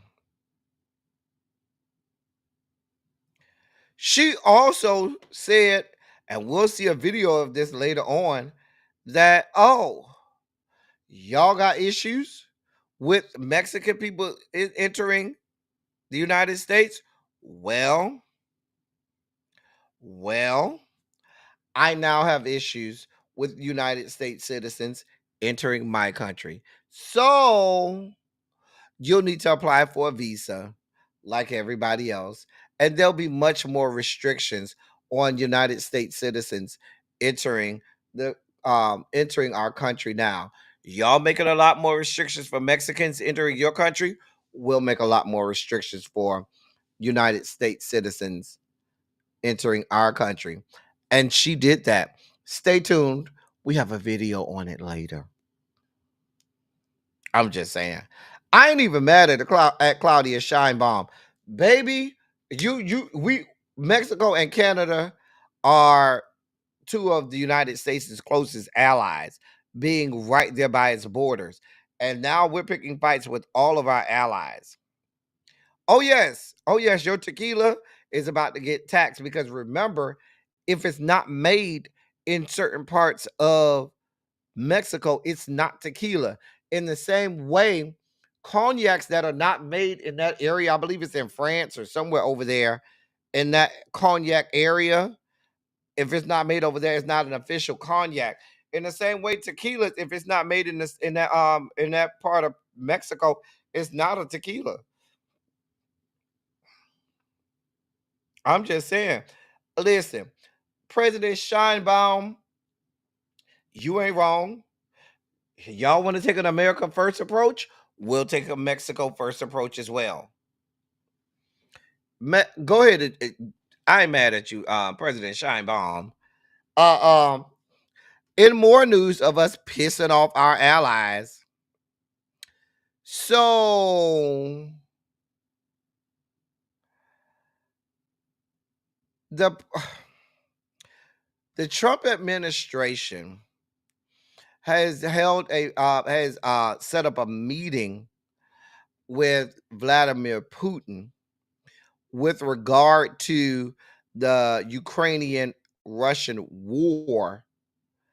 But all of those talks, and all of those peace talks and so forth, leaders from all of the countries in Europe have been barred from those talks.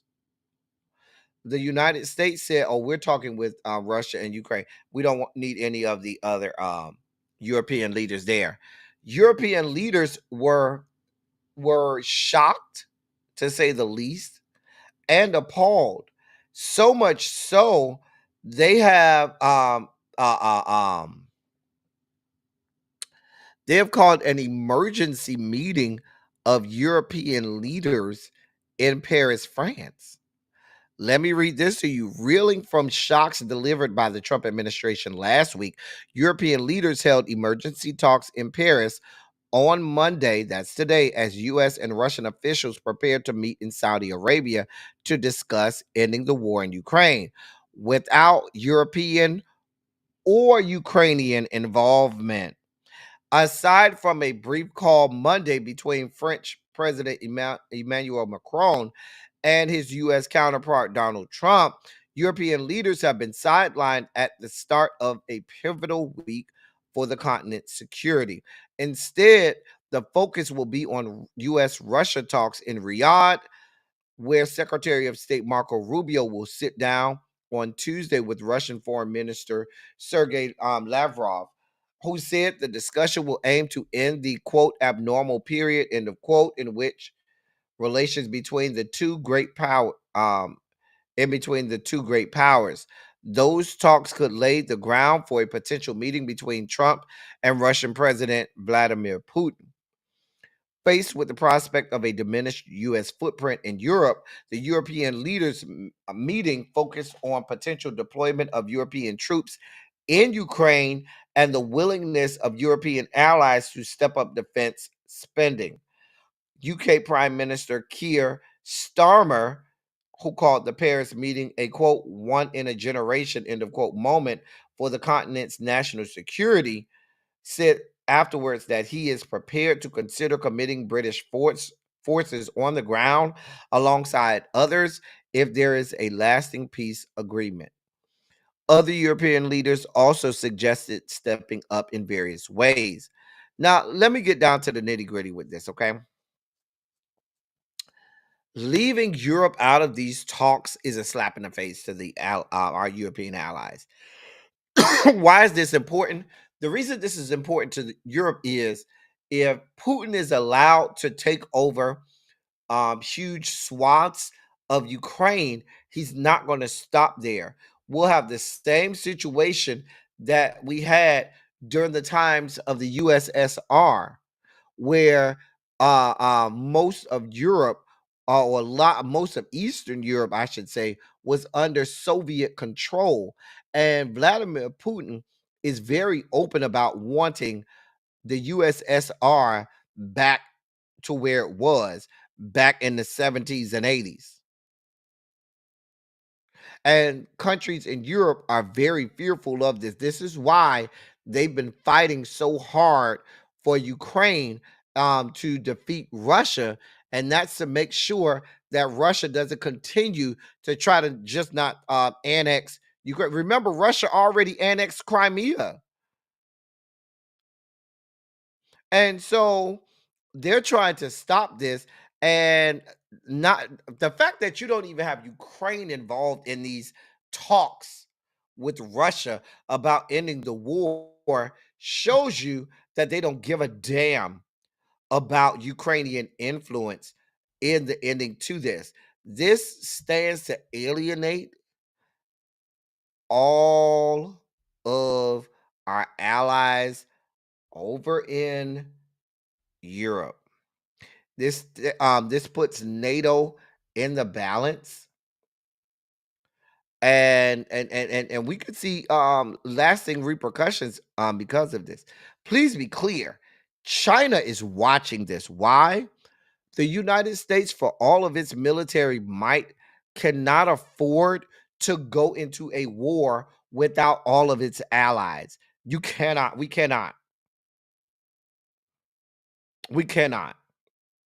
So we'll be watching this situation, but it's not just a shit show over here in the US, but even our foreign policy is a fucking dumpster fire, which is why I was so upset when the Senate confirmed Marco Rubio 100-0.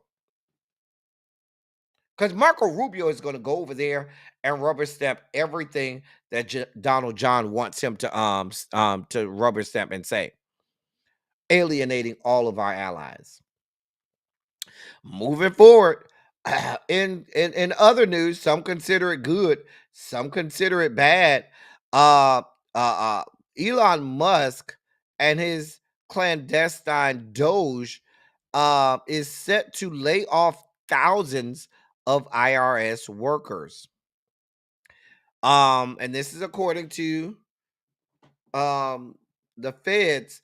The IRS will lay off thousands of probationary workers in the middle of tax season, according to two sources familiar with the agency's plans, and cuts could happen as soon as next week. This comes as the Trump administration intensifies sweeping efforts to shrink the size of the federal workforce by ordering agencies to lay off nearly all probationary employees who had not yet gained civil service protection. It's unclear how many IRS workers will be affected.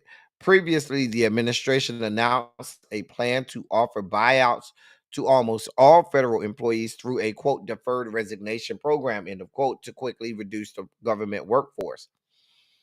The program deadline was February 6th, and the administration officials said employees who accepted would be able to stop working while still collecting a paycheck until September 30th.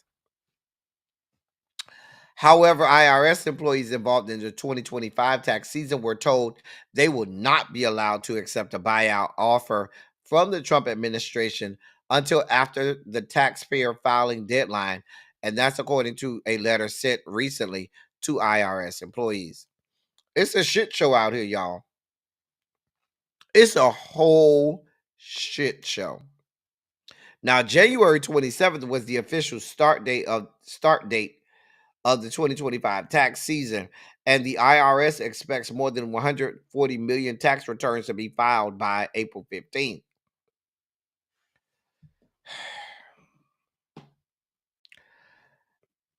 I don't. I at this point, we can't be surprised. Can't be.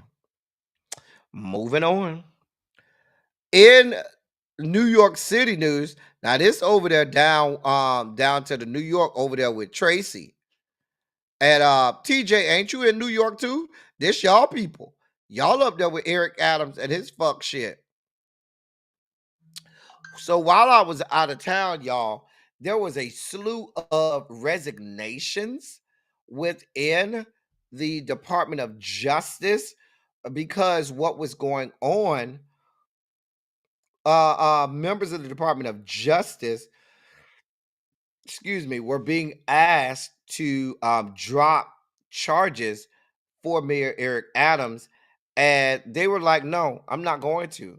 It would go against, and these are people who were appointed by, even people appointed by Trump.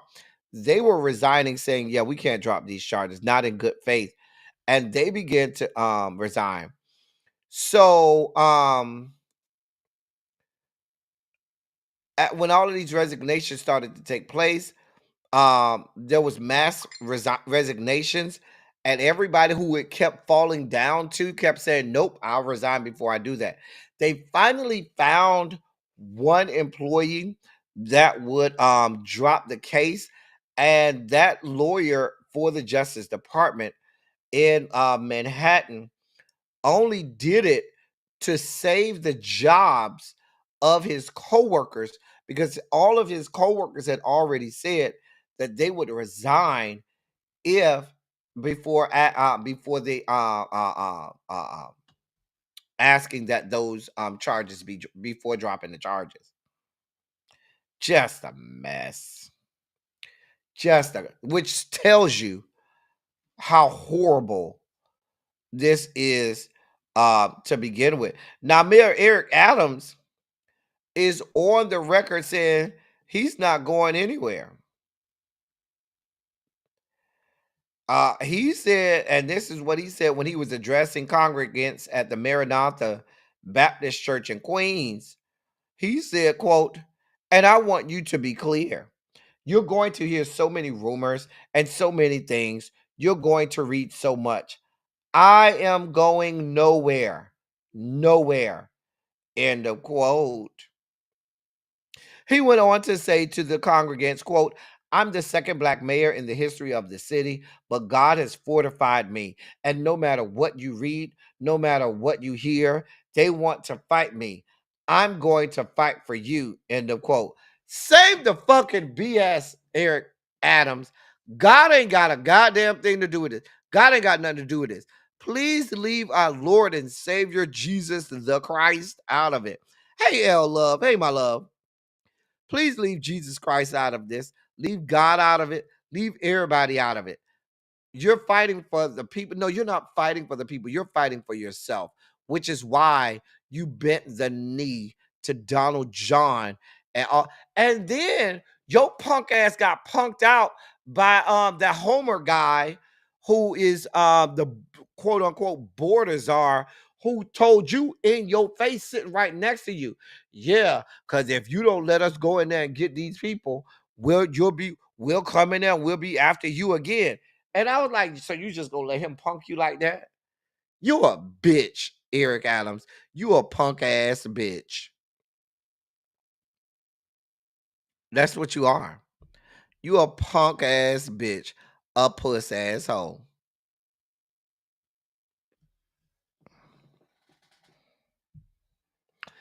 Shout out to Noah's Ark when the little girl came home and said they were talking about you. They said you're a punk, a sissy, a pretend mom, and that's what Eric Adams is. A punk, a sissy, a pretend mom. Shout out to Kenya from I think that was season 1 or season 2 of Noah's Ark. Shout out to Kenya. A mess. Anyway, Eric Adams, go to fuck with God and leave us the fuck alone. In more news of these people don't know what the hell they're doing or what the hell is going on. That is Dade County. Me calling somebody a pussy asshole is Dade County coming out of me. It is. That's so Dade County. I hate that you recognize that right off, Uncle Jay. That is so Dade County for me to say pussy asshole. Only thing I would need to do if I said fuck nigga, if I called him a fuck nigga, that would be all straight Dade County. Oh my God, I can't stand you, Uncle Jay. Anyway, so in more news of the fact that these people have no clue what they're doing or what's going on, Elon Musk and his clandestine fake Doge fired 350 employees down to the National Nuclear Security Administration. They were laid off on Friday. However, they were laid off they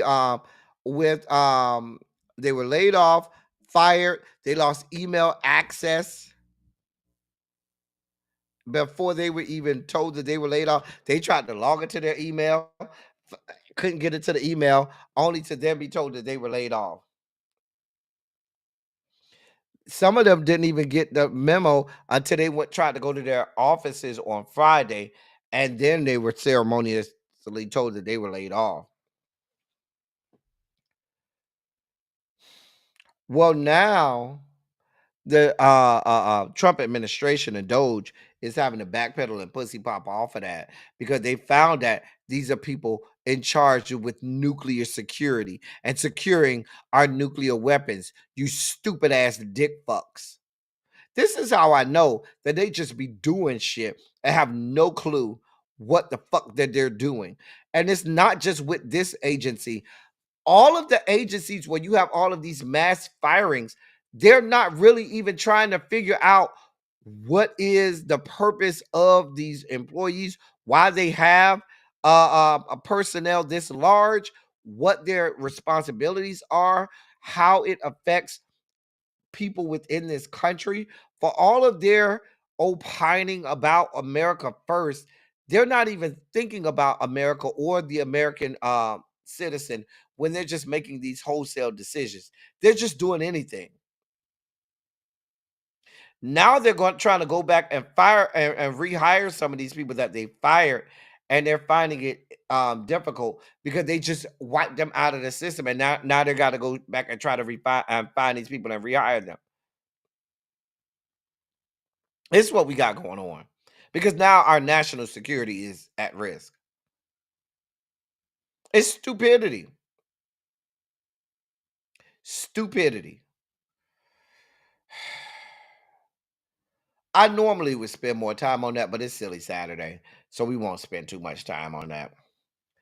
Well, in more sugar spiky news, if I can find it, hold on. Where did my story go? Mm, mm, mm. Hold on, y'all. I lost my story. Hold on. Where did it go?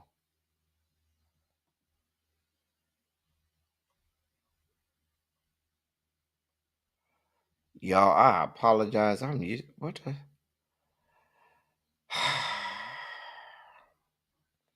L Teddy. Mm, mm, mm. Hold on.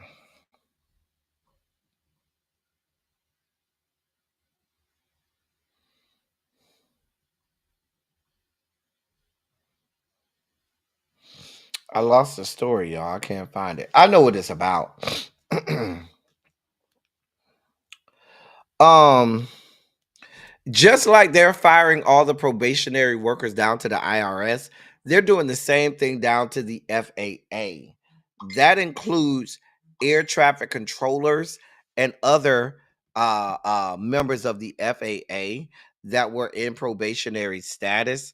They have been ceremoniously laid off also by DOJ, now calling into question the attentiveness of current air traffic controllers who are vastly understaffed.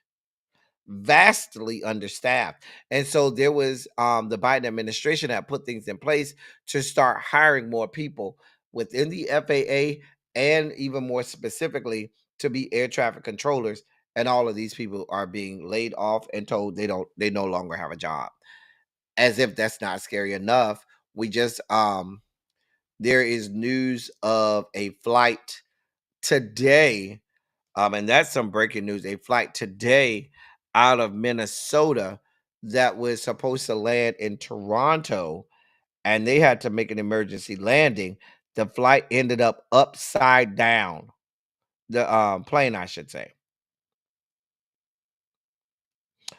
Thank God all 80 people on board were able to be evacuated, and at least 3 people were transported from the crash to hospital facilities with critical injuries. At least they 3 people were transported.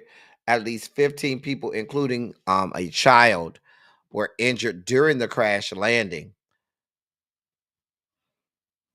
But there are disturbing images of that, and you can go look them up. It's a Delta flight. The plane is completely upside down, and this is while we're firing air traffic controllers and members of the FAA. Hey, Liz, go. I know it's 11:15 over there, Liz, go. You 5 hours ahead. Glad you're here, sweetheart. In our last sugar spiky story of the day, I would, but that's just me, Tracy. I would sue, but that's just me. In our last sugar spiky story of the day, if you have children, this is going to be disturbing. So I'm putting a trigger warning on this. Let me just read this for y'all. Jamisha Augustine said she filled out all the necessary forms, accompanied by notes from her daughter's doctor, alerting school officials that her 6-year-old suffered from a milk allergy. But earlier this week, her daughter was given milk for breakfast at Rollins Place Elementary School in Zachary, Louisiana. She went to the bathroom multiple times before her teacher eventually stopped letting her go. Y'all know how this is ending, right? Quote, she asked her teacher to go to the restroom, but she said no because she went too many times. End of quote. And that's what the mother said, who called the school's actions irresponsible, hazardous, disgraceful, and really pathetic. Eventually, the 6-year-old soiled herself and was forced to clean up the mess without any help. Quote, so upon her going to the office after having an accident, the principal told her she was too big to be having accidents on herself, end of quote, according to the mother. The principal told the mother that her daughter needed to be disciplined for the accident. Quote, I said, what was the point of making her clean that up? Do y'all have janitors? She said they do have janitors, but she needed a form of discipline. I'm saying, how can you punish her for having an accident? End of quote. And that's what that's a quote from the mother. Ben the case, the superintendent of Zachary Community Schools, agreed with the mother, saying the teacher and principal should have handled the situation more sensitively and have since been retrained. And that's a quote, retrained. Whatever that means. The superintendent went on to say, quote, you learn from mistakes. You take ownership, accept them, and try to do what's right by the child and parent. In hindsight, they realized that was not an appropriate step. We do have safety precautions that we have to abide by. And again, a child should never be put in that situation to have to deal with that. End of quote. The school system called the mother and offered a formal apology, but the mother says she's waiting to see how such incidents are handled in the future. The baby was lactose intolerant, dear God. And because the baby had to go to the bathroom multiple times, y'all wouldn't let her go. And y'all, she went on herself because she's lactose intolerant, and you rat bastards gave her milk for breakfast. And the principal? Oh, no. See, the way my people set up, we waiting for that bitch to come out to her car. We waiting for that bitch about a car. Because at every school, there's designated parking for the principals. Principals get designated parking. We all know where you park at, bitch. Baby, the way my people would have been waiting for that bitch by her car. Okay. The baby was 6 years old. It's not like the baby tried to just win on herself. She said, can I go to the restroom? Can I go? She told you she needed to go to the restroom. First of all, the baby was lactose intolerant. Why would you give her milk? And when the baby told you, I need to go to the bathroom, and you said you done been too many times, you ain't going. No, ma'am. No, ma'am. No, ma'am. No, ma'am. No, ma'am. Baby, the way they would have been waiting for you outside at that damn park, at your parking space to fuck you up. Trying to tell you what my people do. Trying to tell you. Let me move on before we spike out. It's time for Khaki's Corner. And let's see what we're looking at today. We're going to my home state, the great state of Florida. We have two special elections on April 1st. One is for District 1, and the other is for District 6 congressional seats. District 1 is over there by Pensacola. District 6 is over there by St. Augustine, Palm Coast area on the East Coast. So for District 1, these are the candidates for District 1.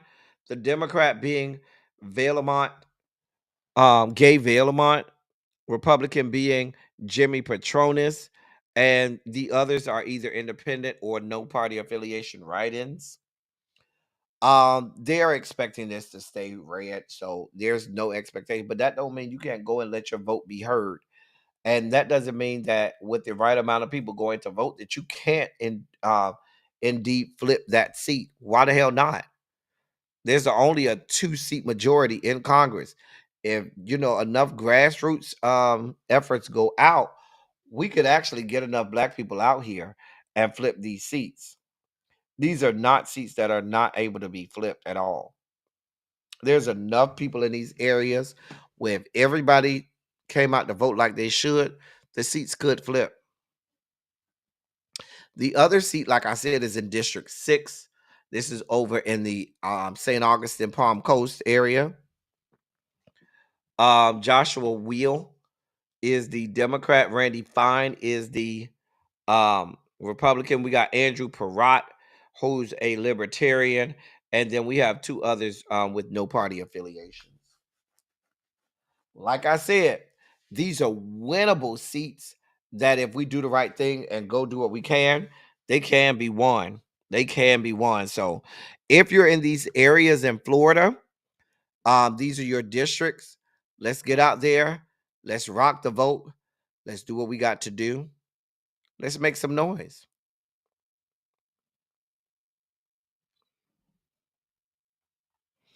It's time for our moments in Black history. We have 3 moments today. Our first moment is a person. He is by the name of Norris B. Herndon. I believe I did him a couple years back during Pride Month, but I felt like he deserved to be included in this year's Little Known Black History Facts. Hold on just a moment. Let me pull him up. Norris B. Herndon was the second president of the Atlanta Life Insurance Company, founded by his father, Alonzo Herndon, in 1905. He was born in Atlanta, Georgia, on July 15th, 1897. He was the only child of Adrienne Elizabeth McNeil, a graduate and teacher at Atlanta University, and Alonzo Herndon. His family's light complexion allowed them to easily fit into the surrounding white community without question. And Herndon's early education was in the Atlanta public school system. In 1905, he took Alonzo Herndon, his father, took 7-year-old Norris to the founding meeting of the Niagara Movement, the precursor organization to the NAACP. His mother died in 1910, just 4 months after the family moved into their new home. It it was um it was a death that devastated young Norris, who, according to friends, was struggling with his sexuality and identity. With a stern father who insisted upon the straight and narrow course, he learned to deny his feelings toward men and conduct a private social life as an adult. In 1919, he graduated from Atlanta University. He then obtained a master's in business administration from Harvard University's Business School in Massachusetts in 1921. He was one of the only 2 African Americans in his graduating class. He joined his father's firm first as a cashier and then eventually as the company's first vice president. After his father's death in 1927, and at the age of 28, Herndon Herndon was elected the second president of the Atlanta Life Insurance Company. In that same election, his stepmother Jessie became vice president. When he took the helm, company assets totaled just over $1 million.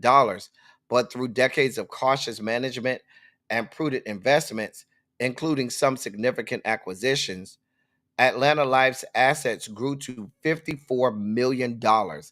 At the time of his retirement in 1973, Atlanta Life had grown to a company with assets of $84 million. Shortly after his stepmother died in 1947, he established the Alonzo F. and Norris B. Herndon Foundation, a charitable trust which today operates the Herndon House as a museum recounting the family's rise from slavery to business leaders in the African American community. He was one of the largest financial supporters of the United Negro College Fund, also the local African American YMCA, and Atlanta University, or Morris Brown College. He also donated millions of dollars to the First Congressional Church in Atlanta, millions of dollars to the National Urban League, and tens of millions of dollars to the NAACP. He was a member of the Atlanta chapter of the Grand Order of Odd Fellows and was a member of Alpha Phi Alpha fraternity. He donated the land on which Atlanta University's Herndon Stadium sits and he also donated the money to build that structure. Um,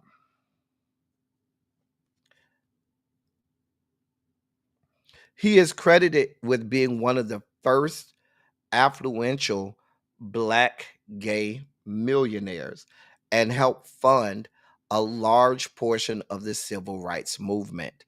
He died in 1977, just a month before his birthday, but just a month before his 90th birthday. That is Norris B. Herndon. In 1956, we had the Sugar Bowl controversy that we'll learn about. Give me just a second. Somebody's at my door, y'all. Hold on one second.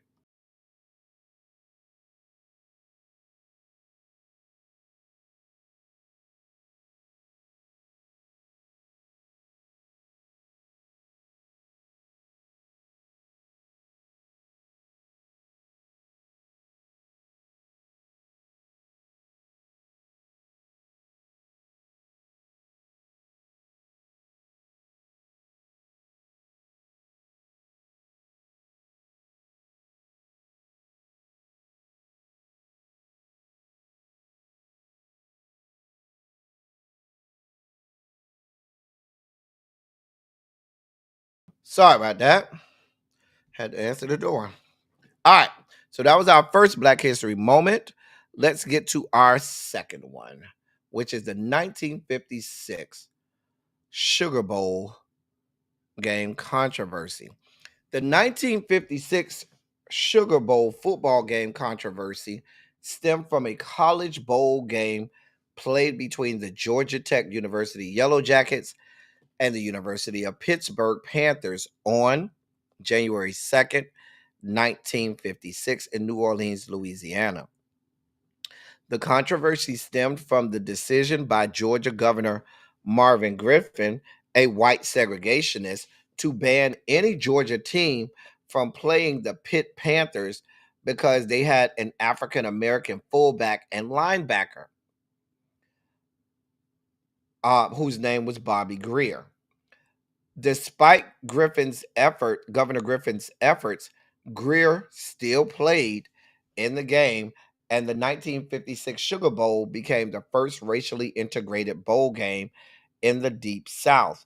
The 1955 Pitt Panthers had a successful regular season with a 7-4 record, and subsequently the team was invited to play in the 1956 Sugar Bowl game against the Georgia Tech Yellow Jackets. On December 2nd, 1955, Georgia Governor Griffin, after learning the Panthers were a racially integrated team, sent a telegram to the Georgia Tech Board of Regents imploring them to not play against the Panthers or any racially integrated team. He also called on Sugar Bowl officials to ban black spectators from the Sugar Bowl during the game. Later that night, 2,000 Georgia Tech students protested Governor Griffin's actions. Some protesters held signs saying, quote, "We play anybody. Governor Griffin sits on his brains." And those are a couple of examples of some of the signs they held up. The protest soon turned violent when students broke windows, pushed over parking meters, and hung Governor Griffin in effigy. The student protesters then marched from the Georgia Tech campus to the governor's mansion, where student representative Milton Smith addressed the students and confirmed that the game would still be played. A few days later, the University of Georgia, the main cross-state rival to Georgia Tech, held their own anti-Governor Griffin protest in Athens, stating, quote, "For once we are with Georgia Tech," in the quote. The controversy became national news when Walter Reuther, the president of the United Auto Workers, one of the largest unions in the nation, called Governor Griffin's statement un-American. On December 5th, 1955, the Georgia Tech Board of Regents voted 13-1 in favor of allowing the game to proceed and calling for Greer, that was the African American player on Pitt's team, to play. The Sugar Bowl game took place as scheduled on January 2nd, 1956, where the Georgia Tech Yellow Jackets defeated Pitt Panthers 7-0. And there's the story of the 1956 Sugar Bowl controversy. In our last Black History moment, we learned the story of Mabel Fairbanks. Mabel Fairbanks, known as the Grande Dame of African American figure skaters, was born on November 14th, 1915 in Jacksonville, Florida. She was the 11th of 14 siblings. Her father was African American and her mother had a Seminole Indian background as well as English ancestry. When Fairbanks was just 8 years old, her mother died, leaving her orphaned. She then lived with an unkind teacher who forced her to perform maid like duties in her home. Eventually, she found a more supportive environment with her brother and his wife in Harlem, New York. She worked for them at their fish market on 8th Avenue and later became a live-in babysitter for a wealthy family with a view of Central Park.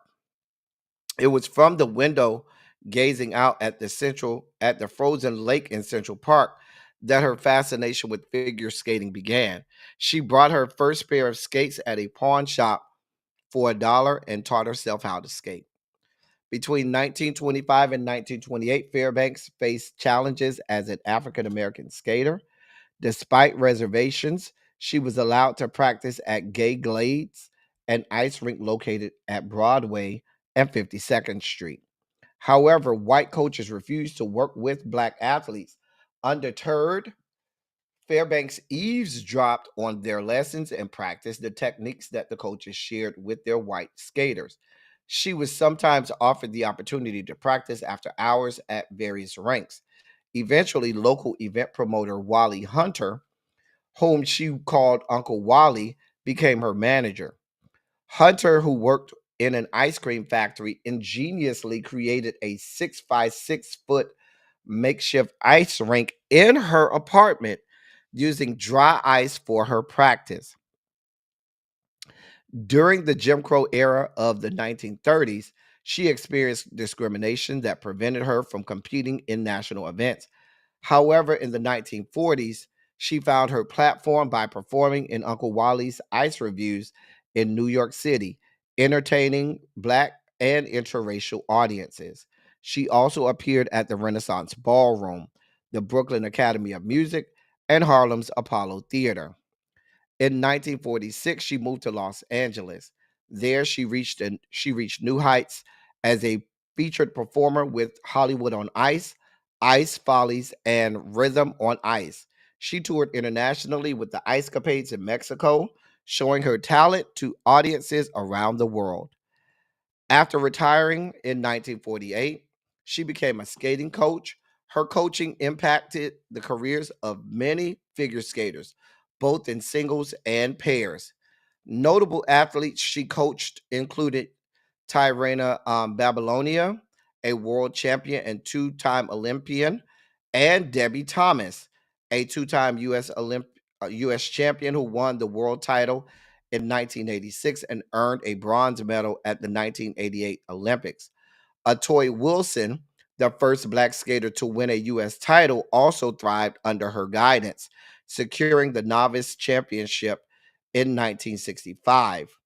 In 1997, she made history by becoming the first African American inducted into the U.S. Figure Skating Hall of Fame. She was further recognized when she was inducted into the International Women's Sports Hall of Fame in October 2001. She died on September 29th, 2001, due to complications from leukemia. She was 85. And that is Mabel Fairbanks. Hopefully you learned. Time for this day in music. All right. What year do you think we're doing for this day in music? Put it in the chat. What day do you think we're doing? This hat is itching me. I need to find another hat. This hat is really itching my head. Jesus. What year? 73? No. Definitely not 73.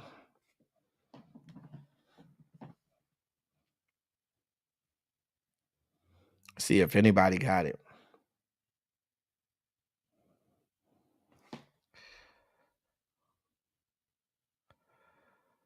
'79, '62. No. The year is 1991.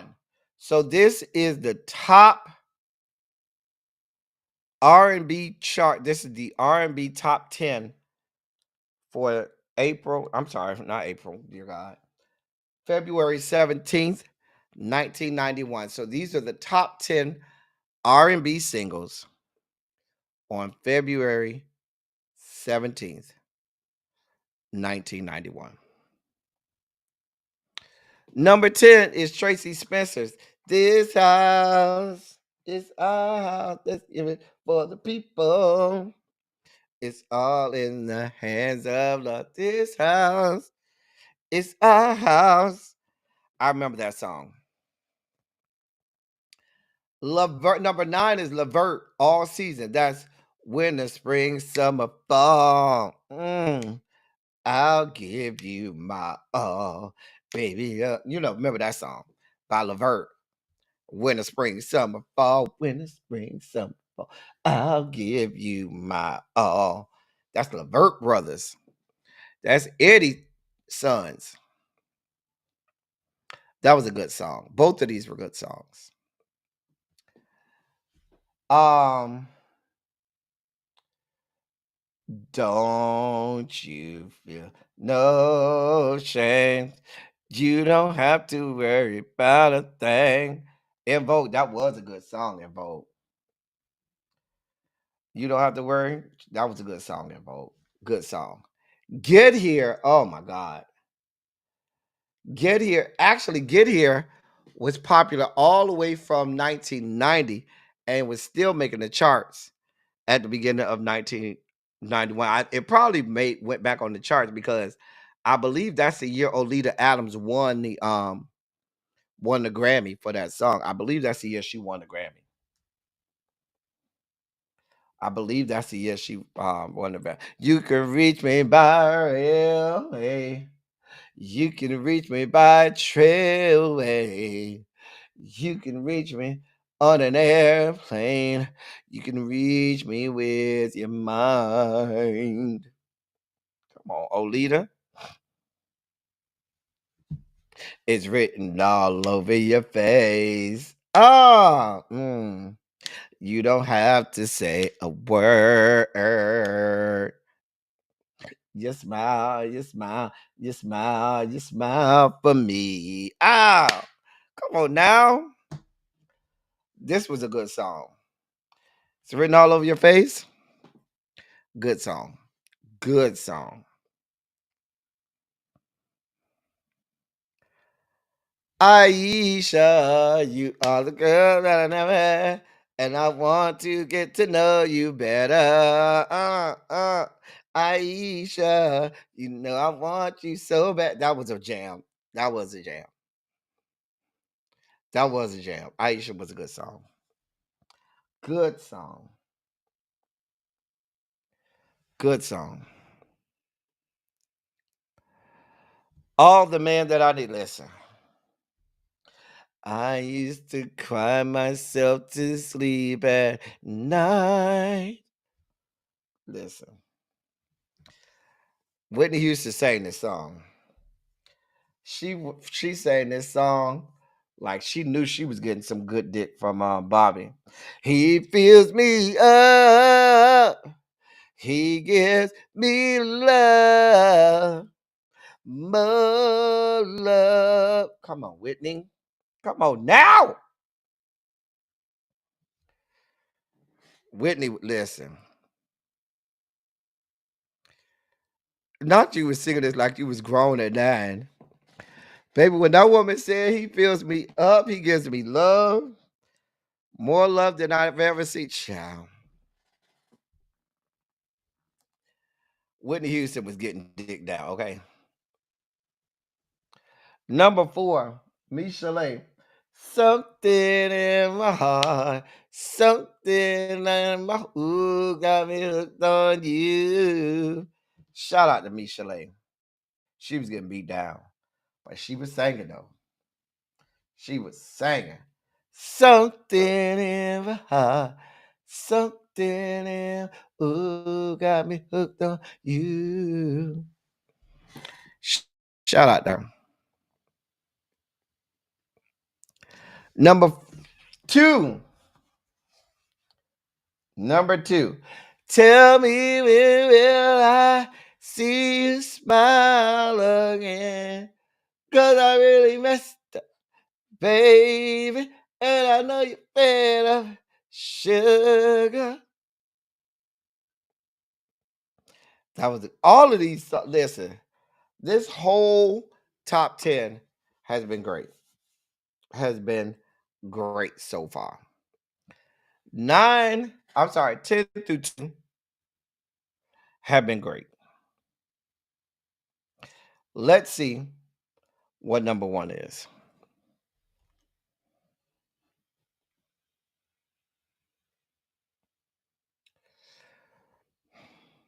Keith Sweat. I'll give all my love to you. I'll never do anything to hurt you. Only for you. Keith Sweat. Strong list, y'all. Strong list, y'all. Let me go back. 10, Tracy Spencer, This House. 9, Levert, All Season. 8, En Vogue, You Don't Have to Worry. 7, Olita Adams, Get Here. 6, The Rude Boys, Written All Over Your Face. 5, Another Bad Creation, ABC, Aisha. 4, Whitney Houston, All the Man That I Need. 3, Michelet, Something in My Heart. 2, Belle Biv DeVoe, When Will I See You Smile Again? And number 1, Keith Sweat, I'll Give All My Love to You. Shout out to 1991. Hey, man. It's time for our video breakdown. We have 3. I told y'all I had something from Governor Scheinbaum.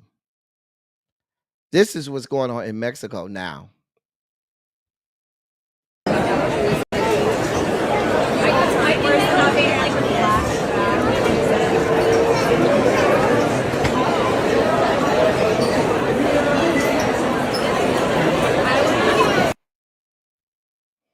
Governor Scheinbaum said, I'm changing the rules. Y'all making it harder for my people to come in. I'm going to make it harder for your people to come in. What's good for the goose is good for the gander. Here it is again if you're planning to go to Mexico anytime soon.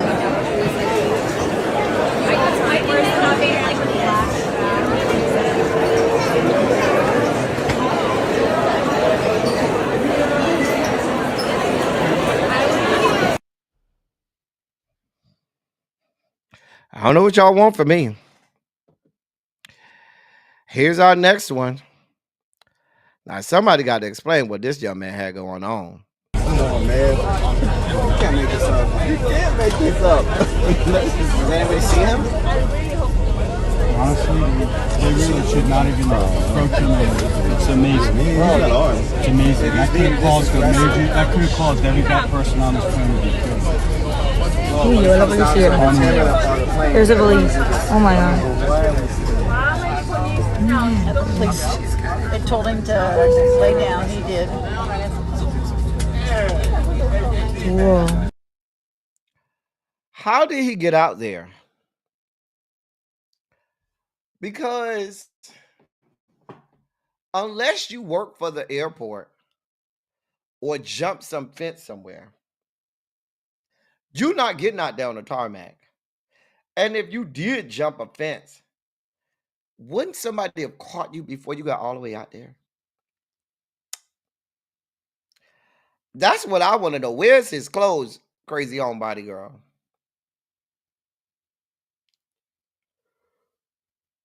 I don't know. I don't know how he got out there.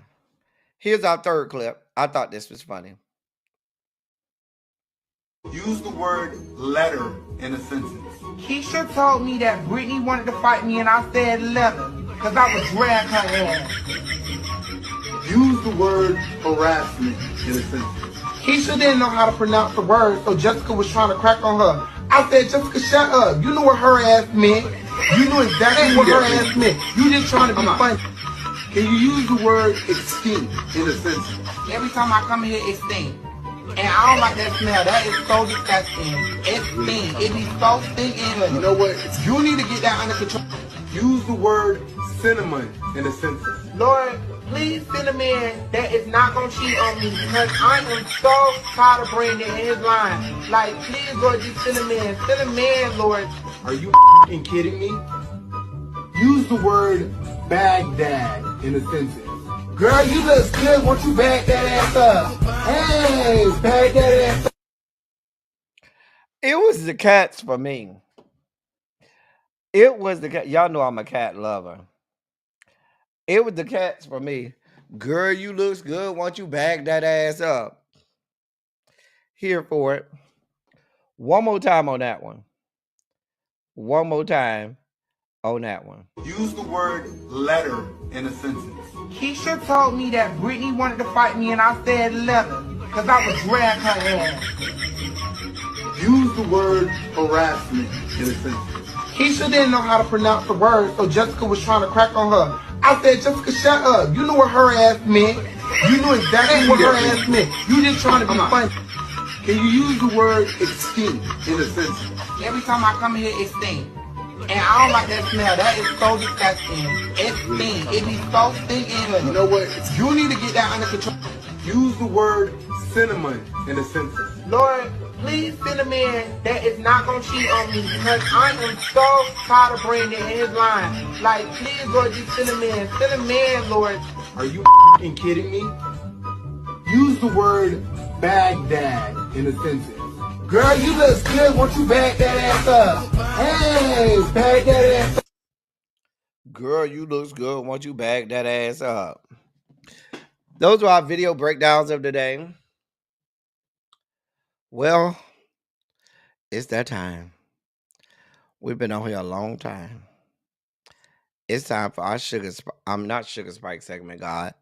It's time for our palate cleanses. Let's get it. Oh.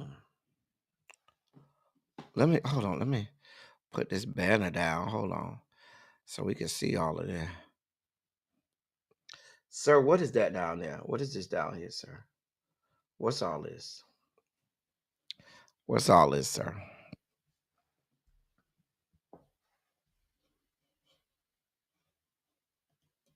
It's a lot of woman.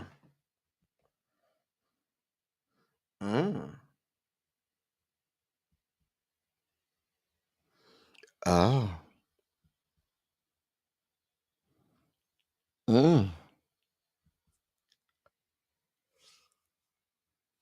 Well, that's nice. Oh, all that sweat glistening off your body. Sir, what is this? What's this? What's all this, sir?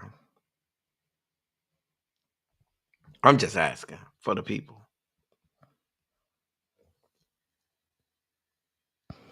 Oh.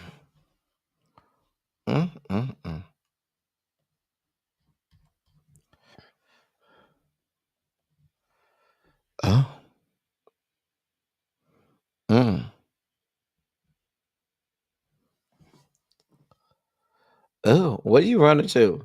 Who can I run to? You can run to me.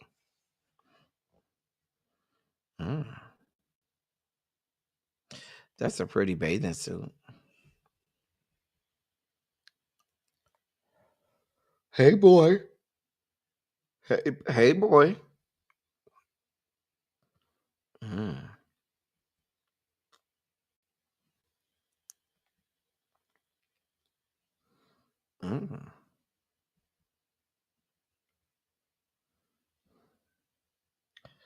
Some nice palate cleansers today. Oh.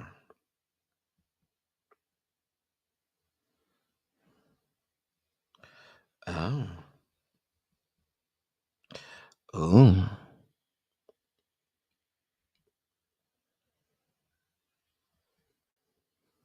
Nice.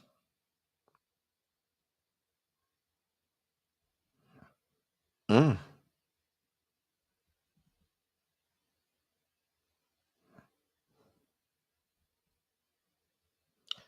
He's cute.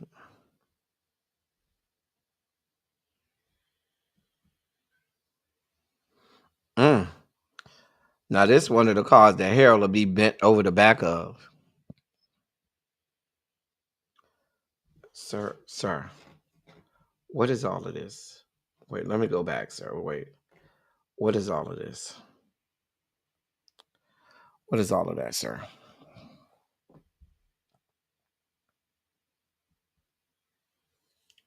Mm.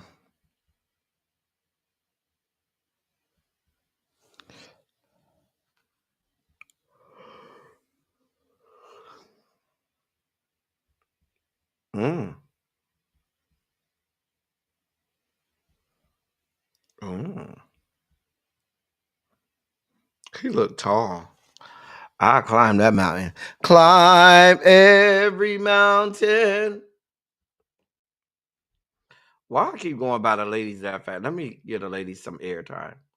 I keep speeding by them. Sir, why's your ass out?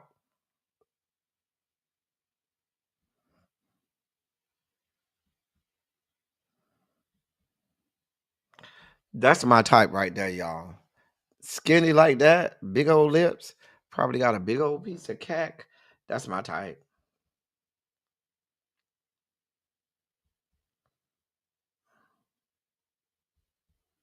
Mm-hmm. Who you bringing these flowers for?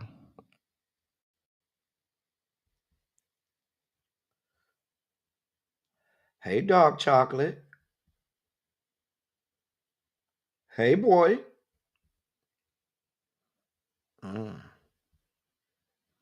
Mm. Mm. Ooh. Ow. Y'all know we always got the end on man. Y'all know.